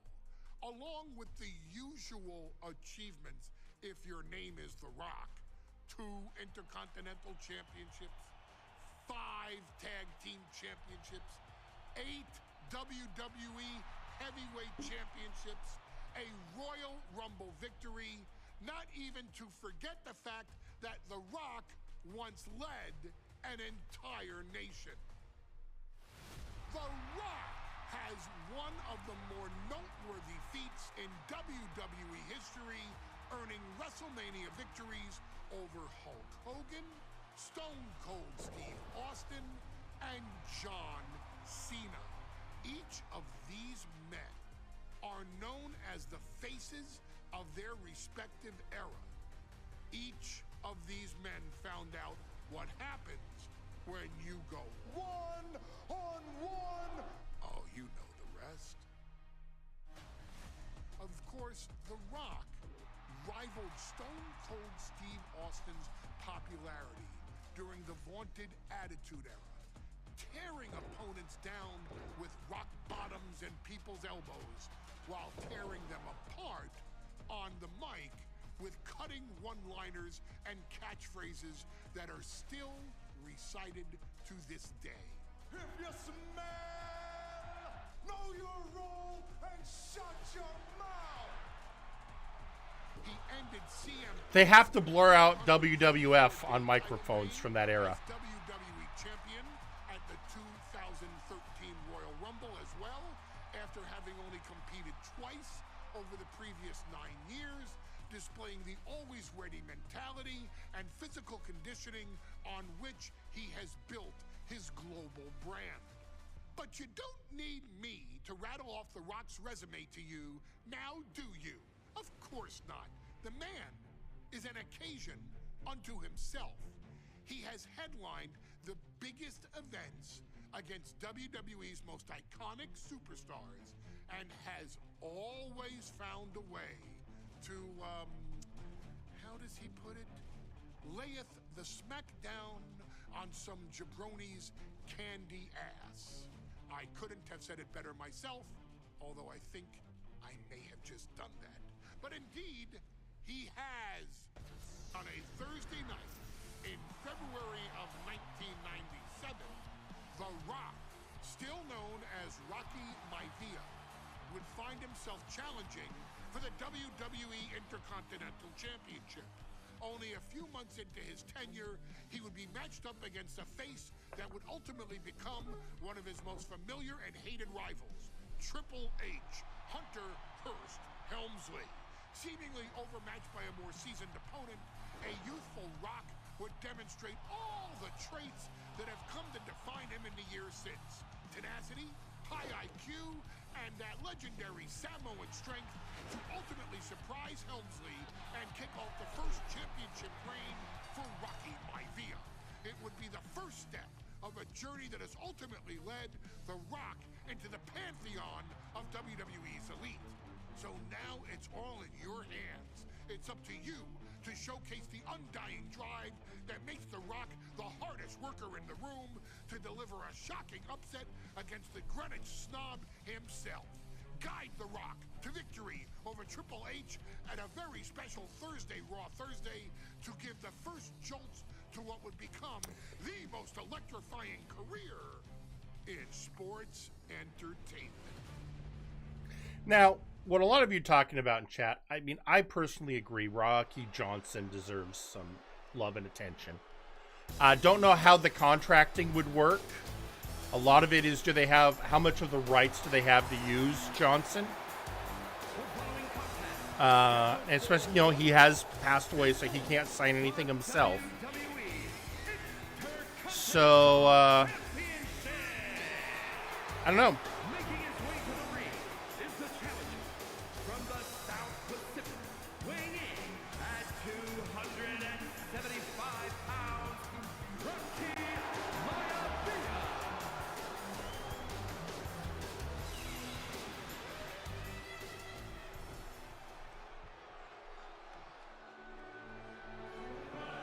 And, okay, Ode to Joy era Hunter versus Harpsichord Hunter. His opponent from Greenwich, Connecticut, weighing in at 246 pounds, the WWE Intercontinental Champion, With Tamina, you can't punish her for what her father did or didn't do. Yeah, Tamina's had a solid career, and she's married to one of the Usos. Yeah, the sins of the father are not visited upon the child.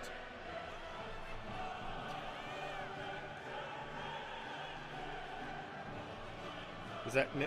I thought Tamina was also married to one of the other Uso. Oh, you're right. No, I am thinking of Naomi. I'm reversing it. Who is? But Tamina's married to someone in the business. Hold on.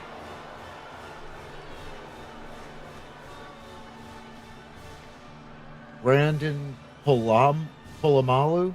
Oh, okay, it looks like he's a football player. Ah, all right. Anyway. Yeah, Or, no. okay, former.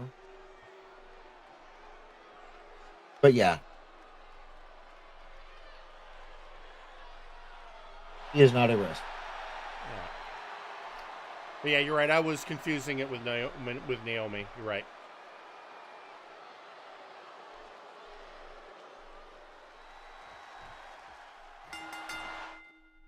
But also, you got to admit, that's pretty fucked up, holding Tamina responsible for what her dad did.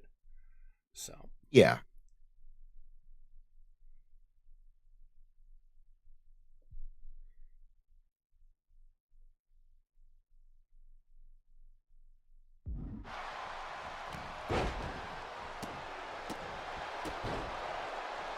Oh, right. It says you got to get him out of the ring. So let's get him out of the ring.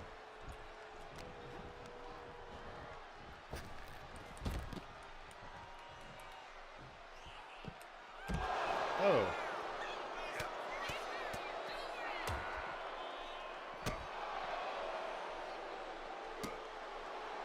Come on, my timing on that one was fine. That one was legitimate.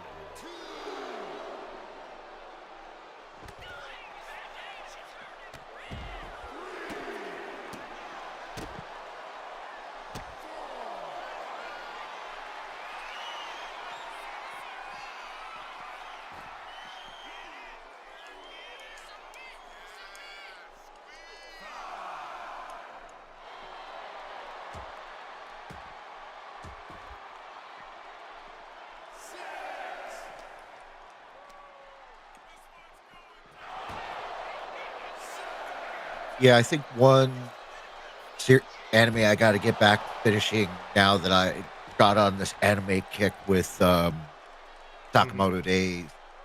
I need to finish Spy Family. Right. Come on.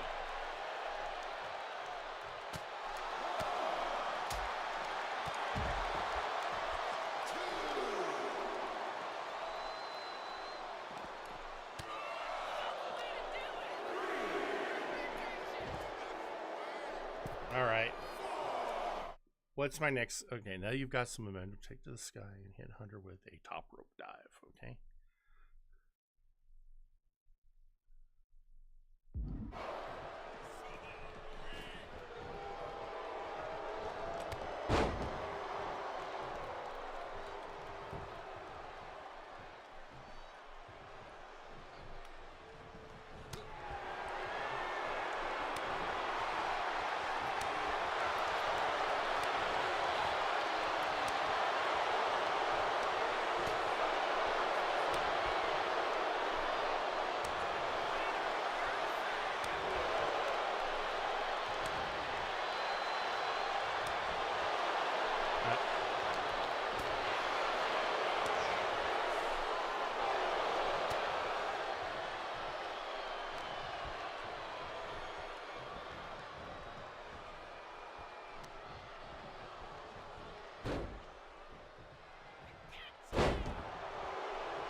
I think the ref noticed that here, Hunter.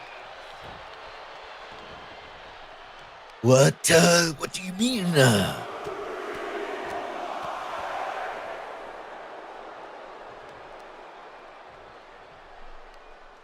So back when I was doing the wrestling role-playing game, we had a character who was very Macho Man-esque.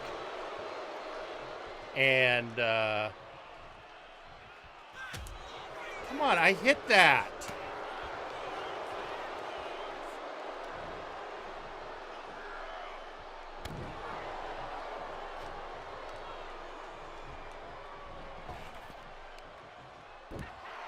There we go. Now I can...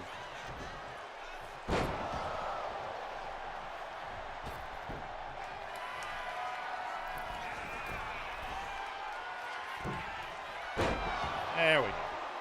Anyway, this Macho Man-esque character at one point had his ring valet had passed him I guess what my thing is, Irish, okay. Had passed him a roll of quarters. And the ref caught him. And the ref said, "What are these for?" The ref said, "Bus fare."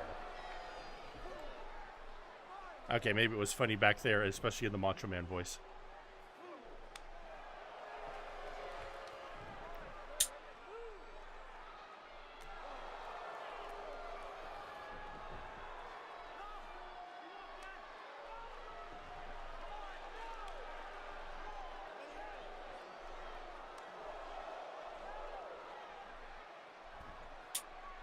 Yeah, licensing is a whole mess.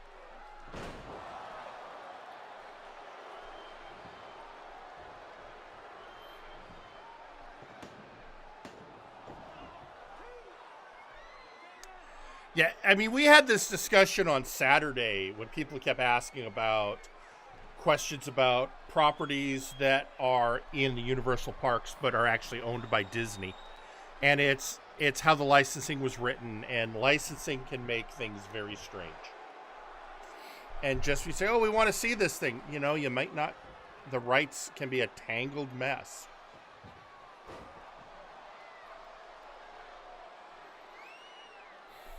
You know, it's like I was just reading interview with Vincent D'Onofrio, and because of licensing issues, Marvel can use the Kingpin on their TV shows, but they cannot use him in a feature film.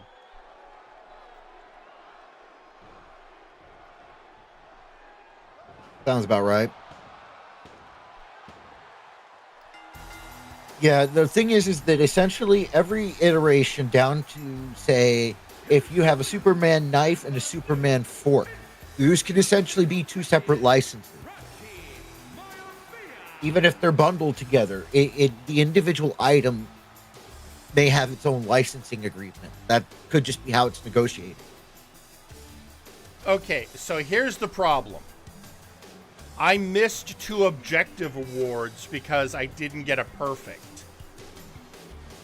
Because I didn't get that timing one because of some outside of the ring bullshit. So,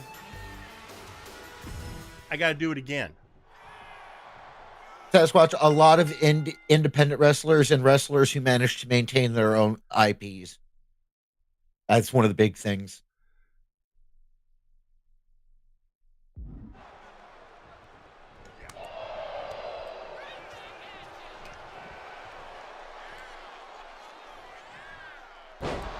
Okay, you know what? I'm going to do some of these things in a... Okay. Okay, Hunter, we're going to do this.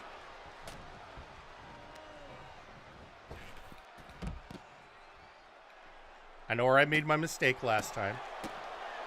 I'm not going to repeat it.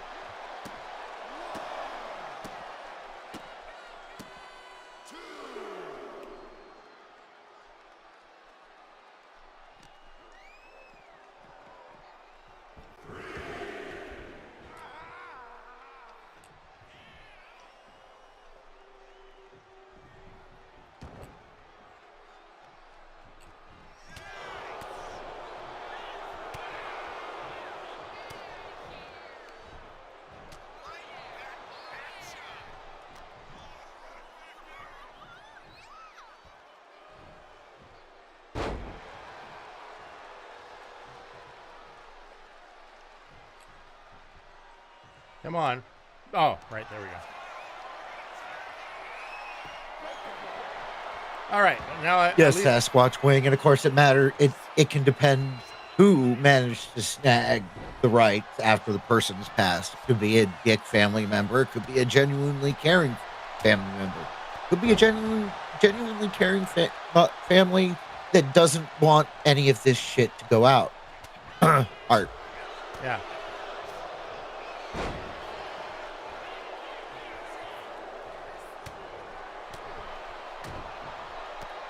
All right, there we go.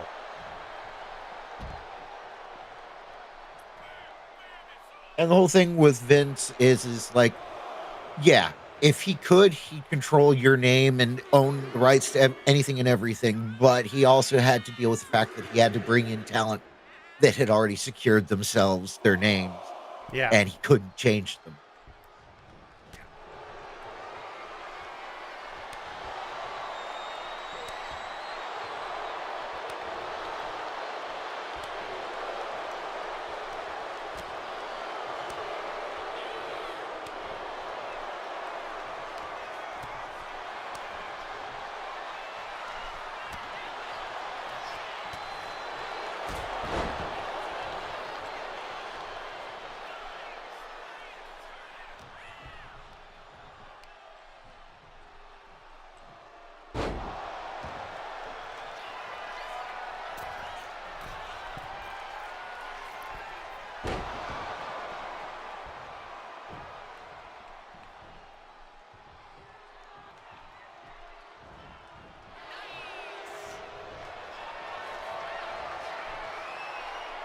All right, now we got. Also, I think it didn't help. Oh, sorry. Sorry, go ahead. I also don't think it helped when some of the names that were being suggested came out, aka Chili McFreeze. Sure. These are some of the names creative are giving out. Yeah, I know. Try it.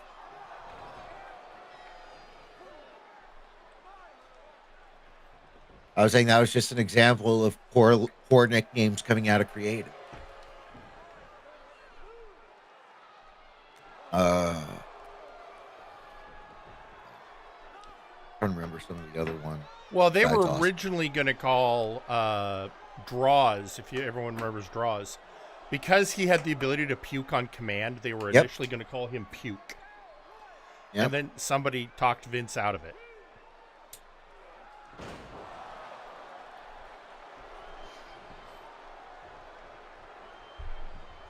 But yeah, rights issues are a thing, and it's just, I mean, there, like I said, there's a reason why a lot of WWE wrestlers got repackaged with new names. Remember, Kevin Steen and El Generico were huge names on the indie scene when they got signed, but Vince wanted to control the names, hence you got Kevin Owens and Sami Zayn. And they've done a lot with it, and they're best known as that now after all these years in WWE, but that was not their original indie names. But other people came in, he was stuck with them because they were so big. You know, AJ Styles, I think, being a great example of that.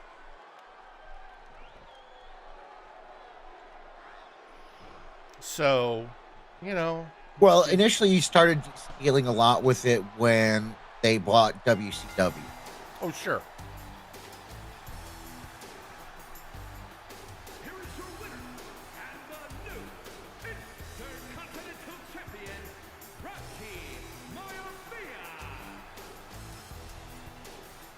All right. There we go. Because, you know, how could I not unlock those versions of Rocky and Hunter? Especially because those entrances could be very useful. And I don't want to have that conversation with Zacho.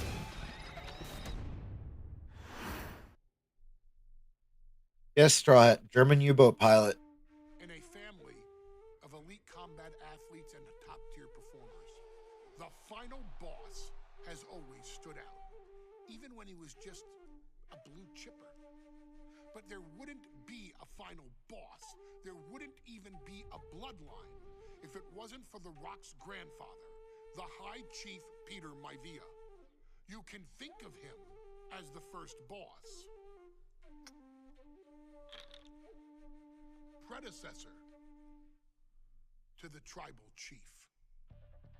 He is one of, if not the foundation for our family. The Anawa'i Fatu Maivia wrestling dynasty. I don't think there's anybody more responsible for what's going on now than the High Chief himself. Peter Maivia isn't simply one of the two principals behind the sacred blood bond. He's also an incredibly decorated professional wrestler who traveled the world and won titles everywhere he went. New Zealand, Japan, Europe, and here in the United States, where he enjoyed especially successful runs in Hawaii and California. Maivia would eventually find his way to WWE, engaging in legendary battles with the likes of superstar Billy Graham. His larger-than-life personality would win the WWE Universe over in short order, as it had throughout his entire career. In the ring, High Chief Peter Maivia was a potent blend of brawn and grappling technique, often muscling his opponents down to the mat through a variety of joint locks and then switching to more painful holds once grounded. His sleeper hold and stump puller were both feared and renowned, and make no mistake about it, Maivia knew there was always more than one path to the ultimate victory. Out of the ring, High Chief Peter Maivia also ran one of the most successful wrestling promotions on the planet, Polynesian Pro Wrestling, based out of Hawaii, showing his mastery of the business in every aspect. His induction into WWE's Hall of Fame class of 2008 was supremely deserved, forever enshrining Peter Maivia as the legend he always was. And now, we present to you the opportunity to walk in the boots of the legendary High Chief Peter Maivia, facing off against one of the most legendary WWE rivals, George the Animal Steele. You will settle this score once and forever and showcase the overwhelming strength of Peter Maivia, which has ever since remained as a hallmark for every single solitary member of this bloodline. As far as I know, Straw Hat, no. All Zacho's planning on doing is My Rise and Showcase. His opinion is the stuff behind everything else just isn't that important. And there's only so much bullshit they're going to force us to do. And we are not obsessives like Bosco. I said it.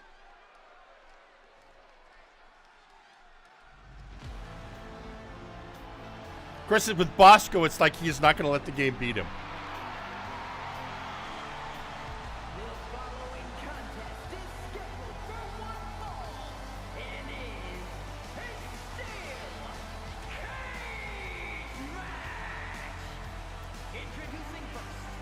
I'm just remembering George being in the Ed Wood movie as Tor Johnson.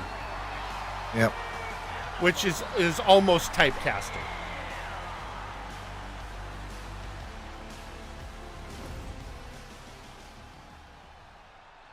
But I also remember him doing a pretty good job within the role. Yeah. So, yeah. If you've never seen Ed Wood, might I recommend?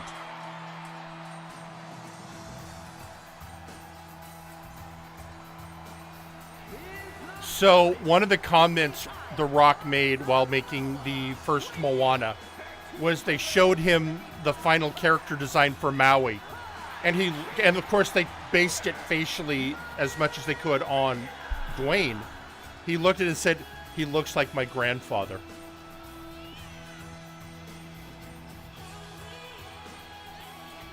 Which just made it mean that much more to him, because it's like, he looks like my grandfather, so that's emotionally where I'm going with this.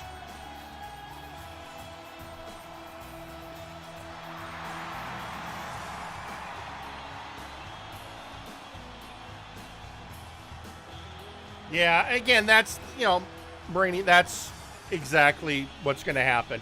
And again, this is why I think George did good when he was given a movie role that required him to actually, you know, speak.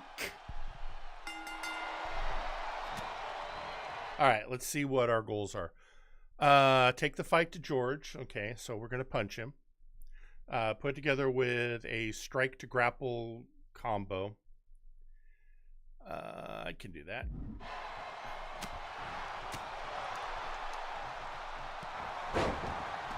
Oh, come on. That was a perfect strike to grapple.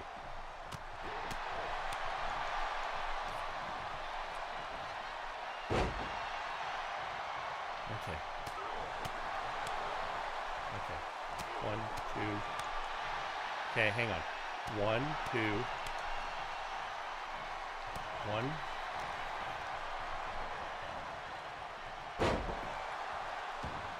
All right, hang on a second. All right, let's go to my combo screen. XXB, that's what I was trying to do.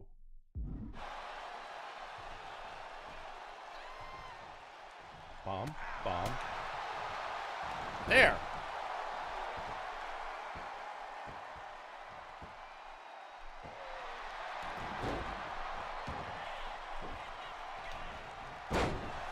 Damn it, George.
Ah.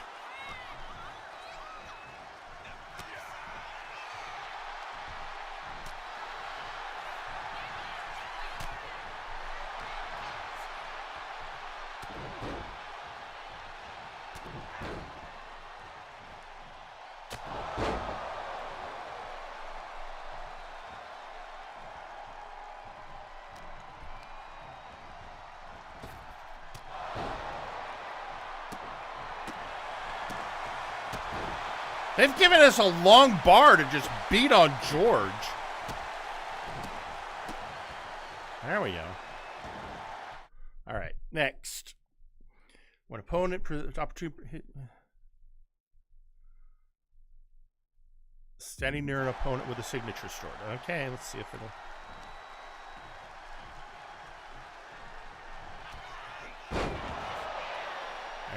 It did it for once.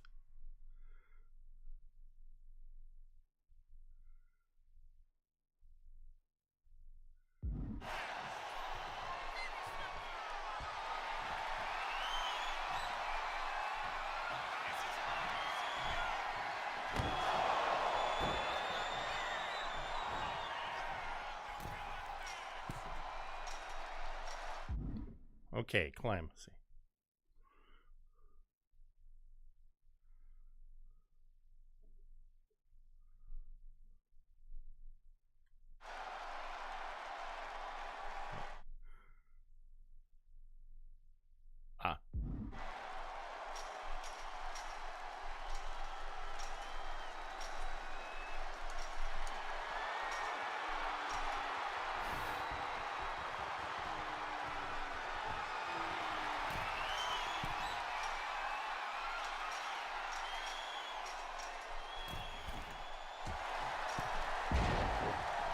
Okay.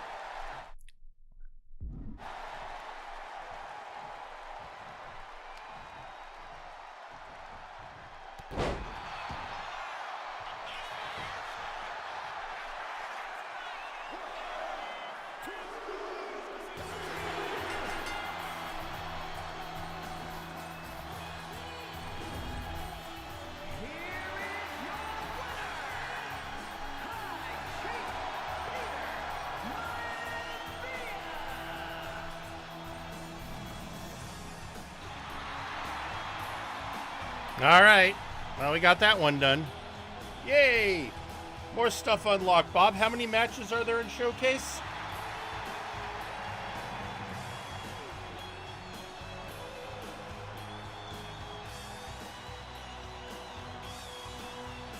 So we got a My Faction reward, but more importantly, we got George and we got Peter.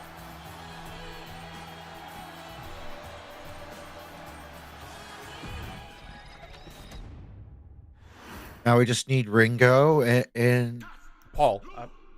Yeah.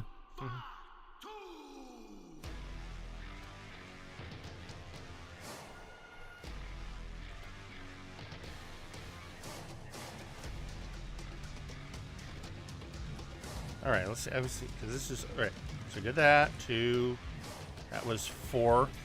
So now we got 5. Then, oh, it's not going to show me what. All right.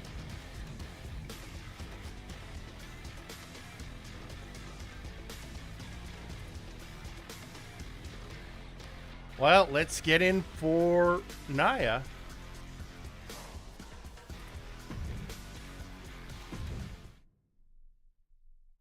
She's not like most girls. She's also not like most WWE superstars. Nia Jax, the reigning queen of the ring, is a reckoning, a force of nature that blitzes right through her competition. A cousin of The Rock, Nia Jax arrived in NXT almost 10 years ago with astronomical. Yeah, cousin of The Rock, but who actual... Undaunted, Nia Jax would dominate early opponents, finding herself competing for the NXT Women's Championship. You know, it's always like, okay, how does the family all put together? It did not take long for those running Raw and SmackDown to take notice. Well, our next pick, Nia Jax. And Nia Jax would join the Raw roster as part of the 2016 draft lottery. And since joining the main roster, absolutely no one has been safe from Nia Jax. She is a 2-time women's champion. She is a 2-time women's tag team champion. She competed in the men's Royal Rumble match in 2019, even getting an elimination while in the ring. Nia Jax looking to eliminate. She does. She's battled standouts like Charlotte, Bayley, and Becky Lynch. And all the while, she has left undeniable destruction in her wake. In the ring, she applies many of the same tactics that once benefited Yokozuna, even using her own version of the bonsai drop, known as the Annihilator. And just like its name connects, your night is over. And Nia Jax remains driven for even more success, jumping at any opportunity to prove her dominance. This last year, that included entering into the 2024 Queen of the Ring tournament after earning victories over... So Nia is one of those people that I know she gets a lot of shit for stuff in her early career. But then she took time to go get polished and sand off those rough edges.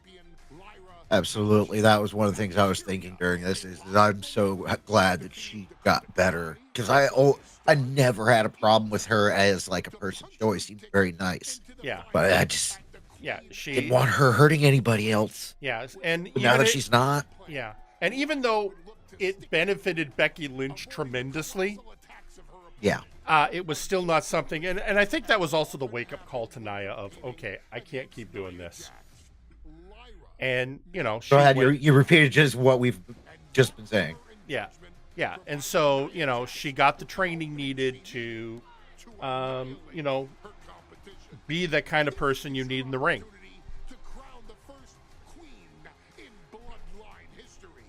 So, you know.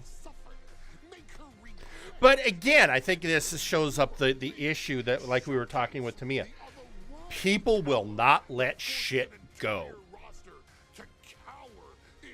You know, it's the, you know, the sins of the father, the sins of the past. People will keep bringing it up ad infinitum. Which is just the bullshit that people like Nia are going to have to deal with for her life, which is very unfortunate. But at least she is raising above it.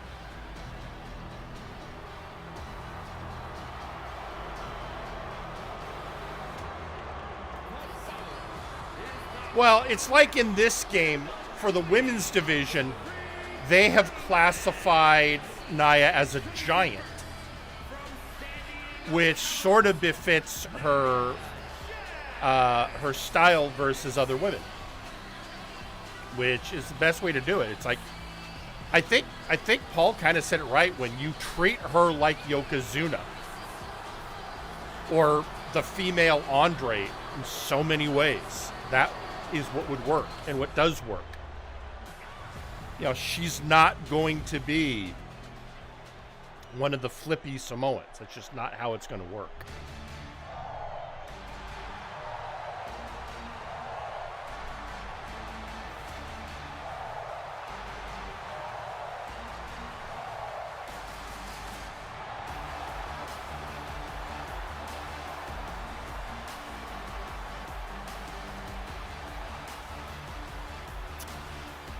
And now, of course, in the battle of who gets what entrance, I'm trying to determine if this is a good entrance for the Storm Crow.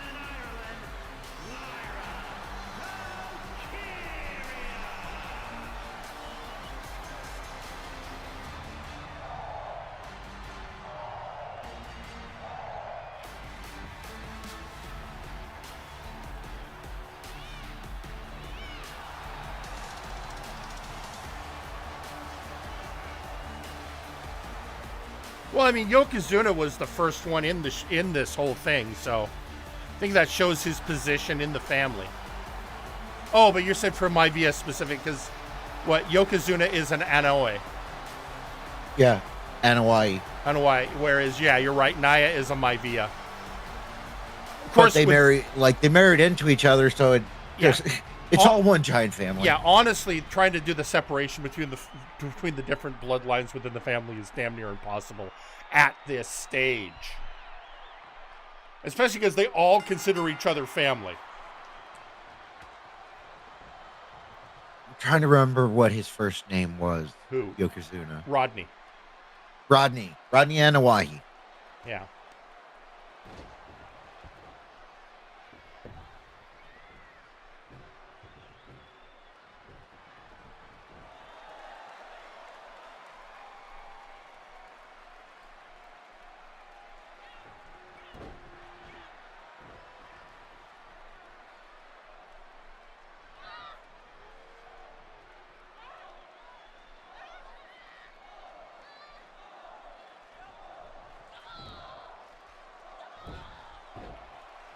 Because even if you break down this match, it's a lot like a smaller wrestler going up against, say, Andre.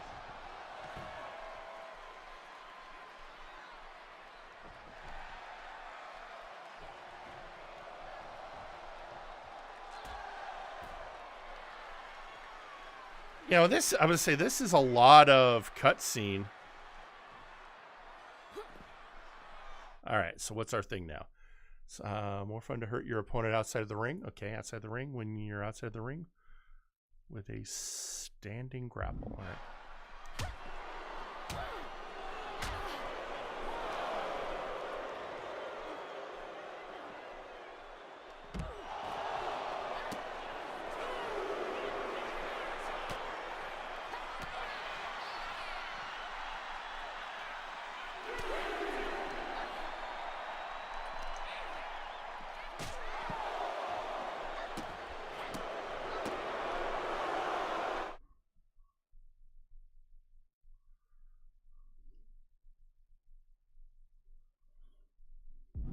Okay.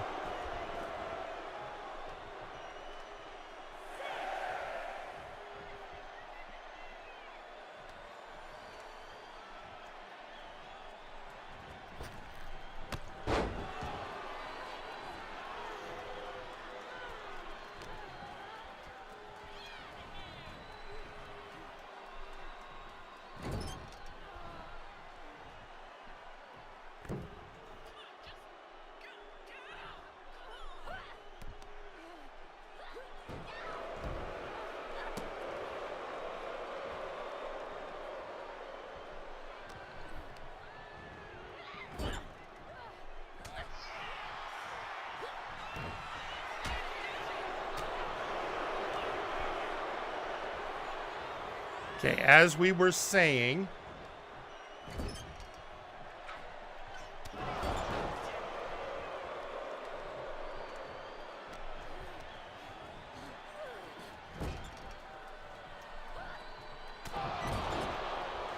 all right, what's our next thing? Now, let's see.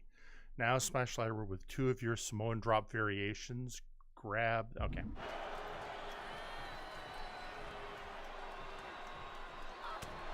No.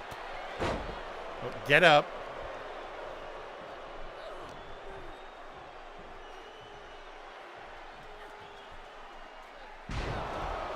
That wasn't it.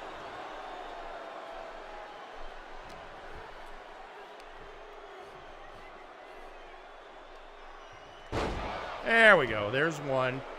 Come on, this is a timed event.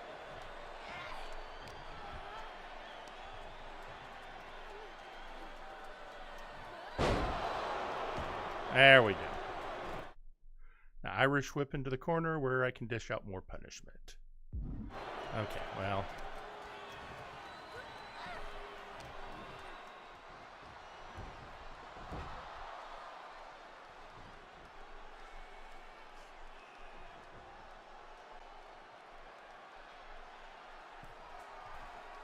Well, you've already kind of got the bloodline versus bloodline, even though it's realistically more Ananoy versus Fatu.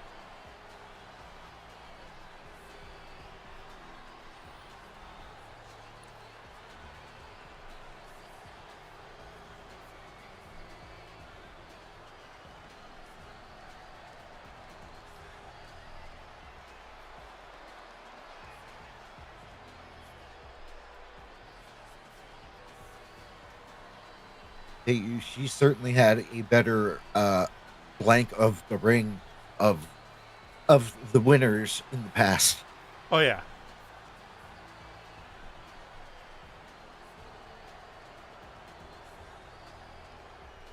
All right, so that's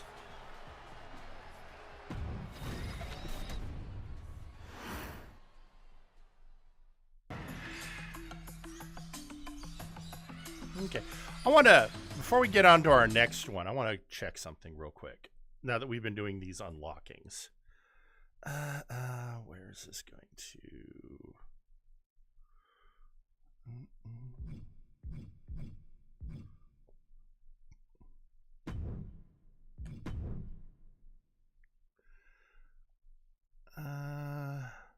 Okay, I'll just, who would be, I need a pair to do, God.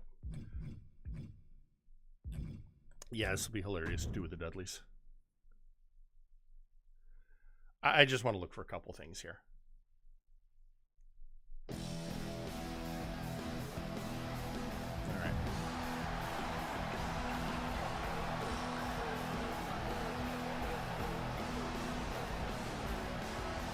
You're back. All right.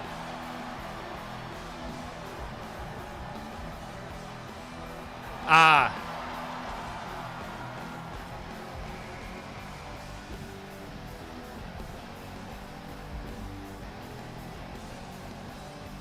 Okay, so apparently I have not unlocked.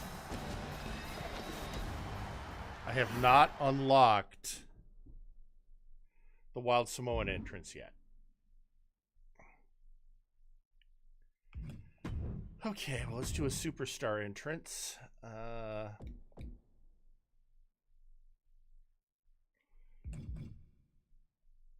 just going to use Mariposa because I got her here. I just want to see a couple of if we've unlocked a couple of the interesting entrances.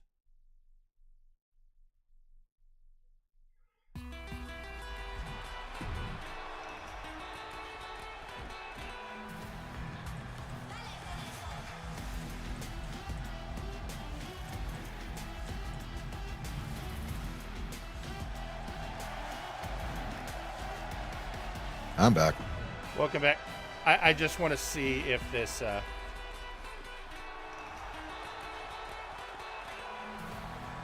Okay, we unlocked the wings. There we go.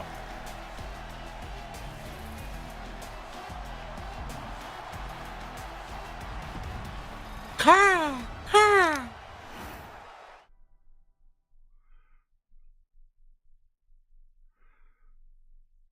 So it's... But my check was we have not unlocked the Wild Samoan's entrance yet. Apparently, we have to go through more to do that. You don't get to call. Okay, first off, that entrance, the wings, either goes to Crimson Phoenix or Jagger Blackthorn. And since they're black wings, I would say Jagger Blackthorn because he's the Storm Crow. Also, guys, you don't get to call dibs. We, the showrunners, will decide who gets the new stuff. Just get that out of the way right now.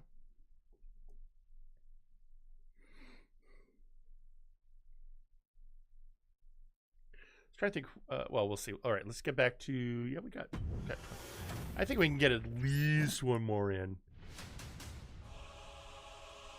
Yeah, that's great, Sensuda. I'm going to invoke... I'm the boss. That's what I'm going to invoke. All right. Rikishi versus Stone Cold. And our second appearance of this wrestler in these matches. I'm sure you will agree with your wise man. Many WWE superstars say they will do whatever it takes in order to achieve success. Quite often, it's a bunch of BS. But if you're lucky, you may run into someone who is willing to look out for the group. Someone willing to make sacrifices. And for this family, there was no one better than Rikishi. After the Head Shrinkers run in WWE came to an end, Rikishi, then known as Fatu, would go on a journey of self-discovery. This journey would lead to him taking on the name Rikishi, a subtle nod to his cousin Yokozuna, as well as an opportunity to start fresh with a global audience. Well, my dad, when he became the Rikishi character, when you think about Samoan wrestlers, right, or mean, or aggressive, he made it like his own flavor, right? He had the blonde hair, still carried the aggressiveness, but I think he just wanted to add like a little flavor to it, but it became even more popular to our culture. Rikishi blitzed WWE from the jump, devastating opponents with new tricks and winning people over with his fat-ass dance moves. That Rikishi is fat, all right. P-H-A-T. And with this wave of newfound momentum came even more success, with Rikishi capturing the WWE Intercontinental Championship and displaying incredible athleticism in iconic moments like when he dove off the top of the steel cage. The year 2000 belonged to Rikishi. Right, you kind of answered your own question there when you said his Disturbed theme. Rikishi held a dark secret regarding a decision he made. Of course, they're not going to give him his Disturbed theme. That would include paying Disturbed. Of the family. It was at the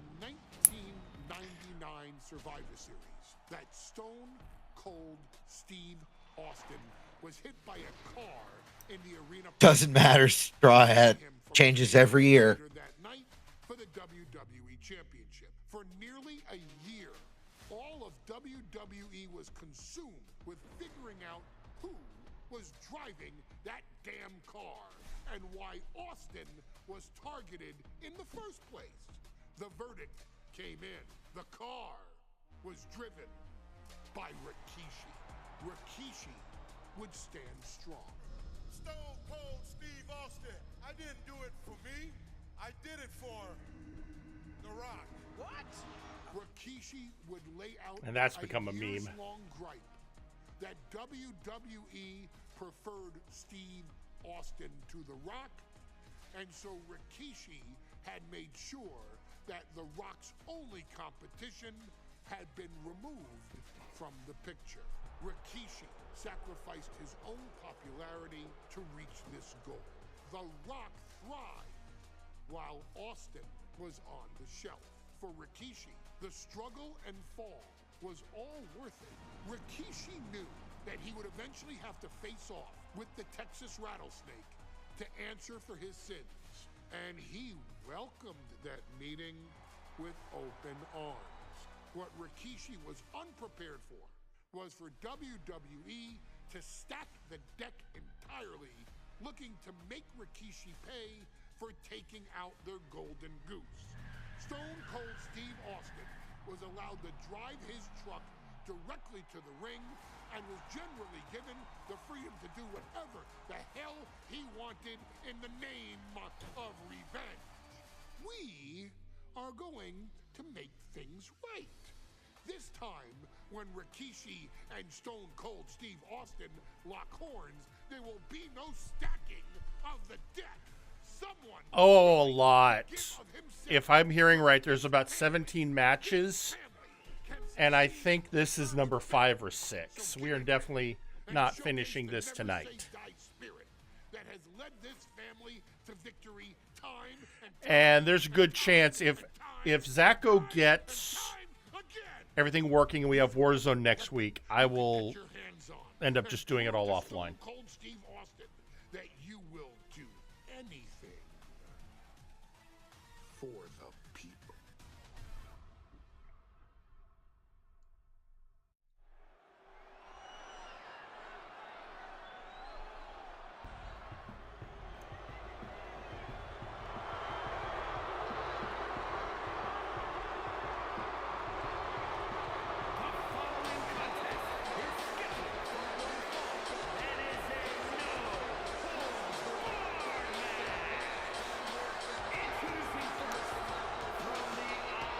Okay, coming out with a sledgehammer. This could be Theron Eldrazi's new entrance.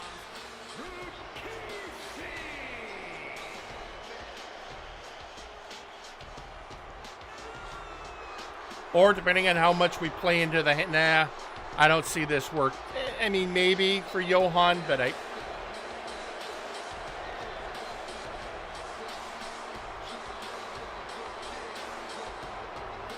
In the end, you have to see how it looks. Nice ice, maybe, yeah. He has a history with a hammer.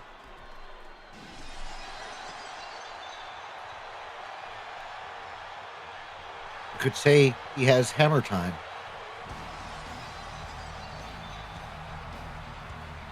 So, fun fact, the first wrestling event I ever saw live, Fatu was one of the wrestlers. It was a small house show, so I did get to shake his hand. It was sort of an interim between his wild Samoan persona and what would eventually become Rikishi. It was also one of the first matches Dustin Rhodes did as Goldust on a house show after his debut.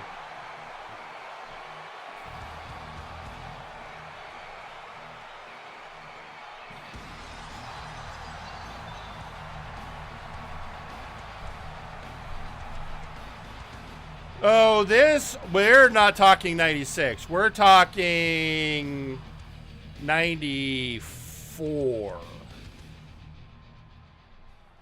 He came to the ring in a toque.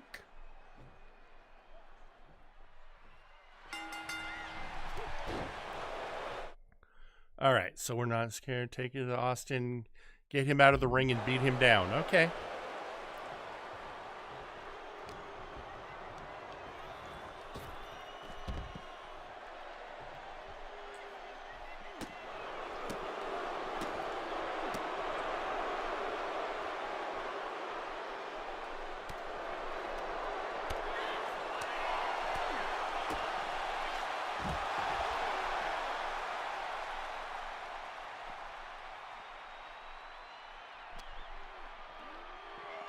Damn it, Steve!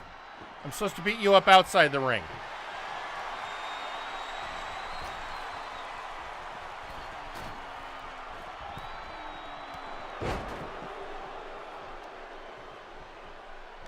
So, as I was saying earlier, if you would read my earlier codicil on the table! All right, get up. Now,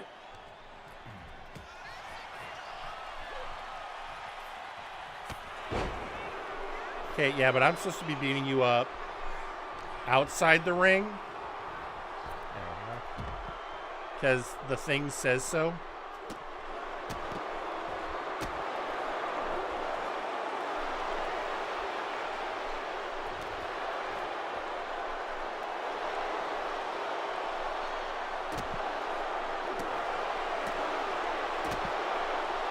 So apparently...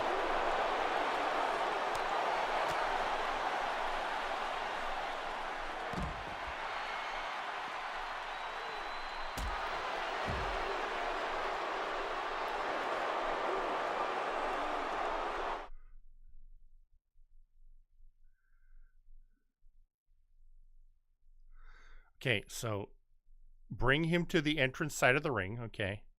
So I can see you hit him with a big, heavy combo. All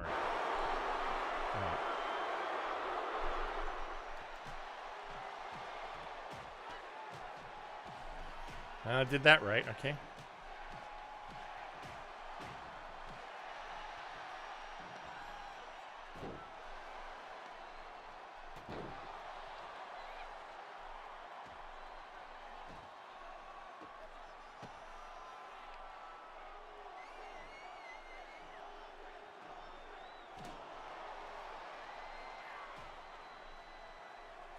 Alright, so we're going to walk around the ring. Oh!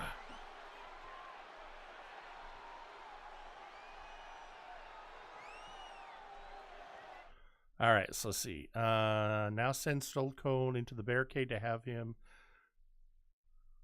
Okay, so first I gotta...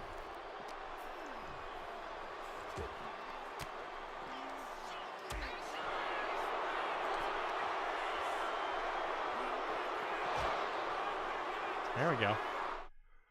Alright, and Brawl with Austin out of the ring is a risky move, but 2 quick lightning combos.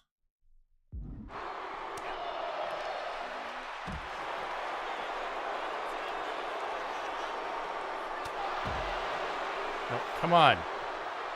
I want you to do a combo.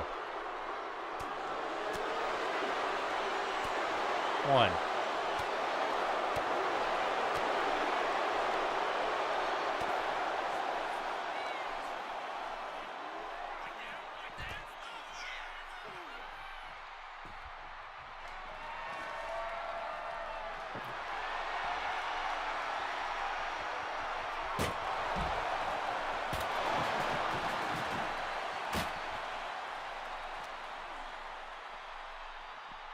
No.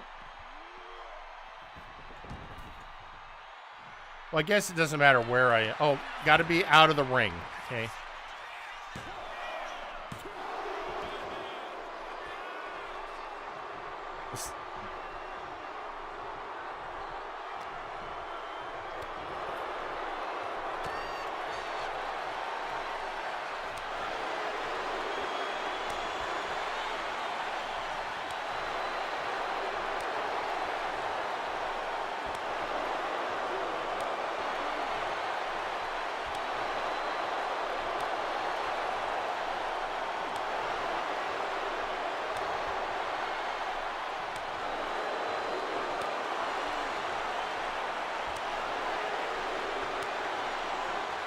Damn it.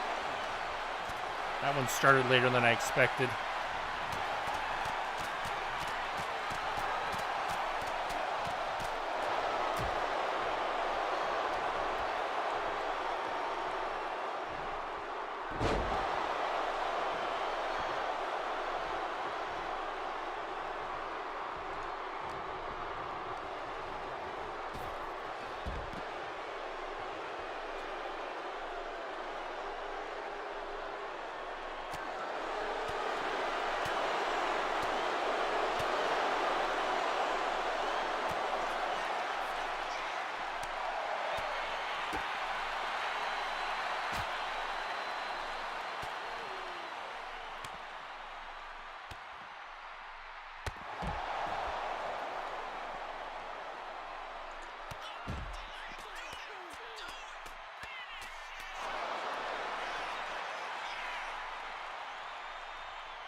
Finally.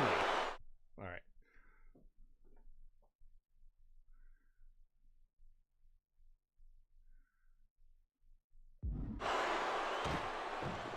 There we go. I was getting worried we weren't going to be able to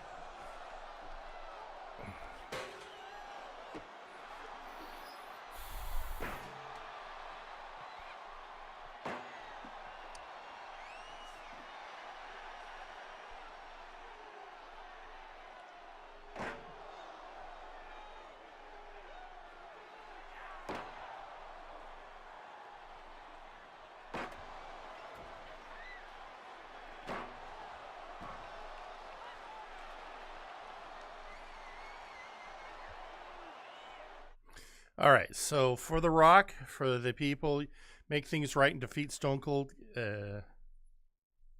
Hit him with a powerful finisher. All right, well, that's fine. All right, Steve.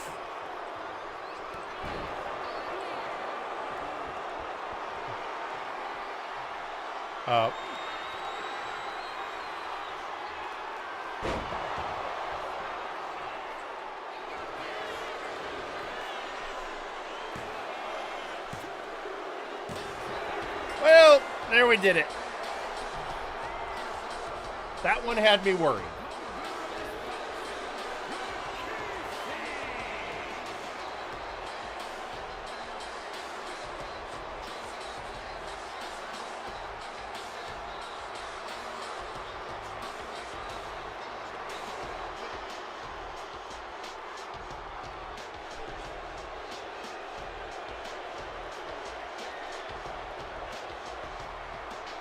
Okay, so we've unlocked Rikishi and 2 Stone Colds. Good.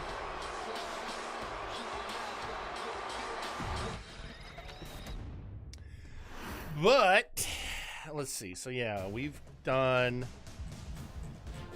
So, yeah, it's 1, 2, 3, 4, 5, 6. So, we got 6. We have 11 matches to go in the showcase. So. But, we have also reached that time of the evening. So I need to find someone for us to raid. Okay, so first off, as I'm finding someone for us to raid, let us discuss what this week's schedule is going to be. So tomorrow, as happens on every Tuesday, Dr. Caliban's Nightmare Cinema at 7:30 p.m. Pacific, where we are going to be watching episodes 3 and 4 of Mandrake the Magician. So please join us for that and all the shenanigans therein. This Saturday, we are not going to be doing a Saturday stream. No Saturday in the Lab this week. Mrs. Caliban, my lovely wife, wants to go do something for her birthday, which we can only do on Saturday. So it also probably wouldn't have worked out too well because it's also Mania week. it is Mania week also, and I did, she wants to do it. Also Easter weekend. That keeps coming up. Well, what if we do this thing on Sunday? Easter. Damn it. So, and then back here next Monday for hopefully MNW Warzone. Hopefully Zacho is getting his computer issues resolved, and we will be able to run Warzone again, because we got some great story right up there for you folks. And I, for one, cannot wait to get to them. And with that, I think I'm looking at who we've got on. And if we were VTubing tonight, I would raid Samhain. But since we did a wrestling night, we're going to raid. We're going to raid Arkolf. I mean, Arkolf and Distortion Devil are on, but the raid is going to go to the Allfather. So, everyone, thank you all very much for joining us this evening. And we hope to see you all soon. And again, thank you to everyone who followed or dropped bits and subs. And with that, you got anything you want to add, Tim? Harmonica. There we go. You heard it from him. All right. Have a good night, everyone.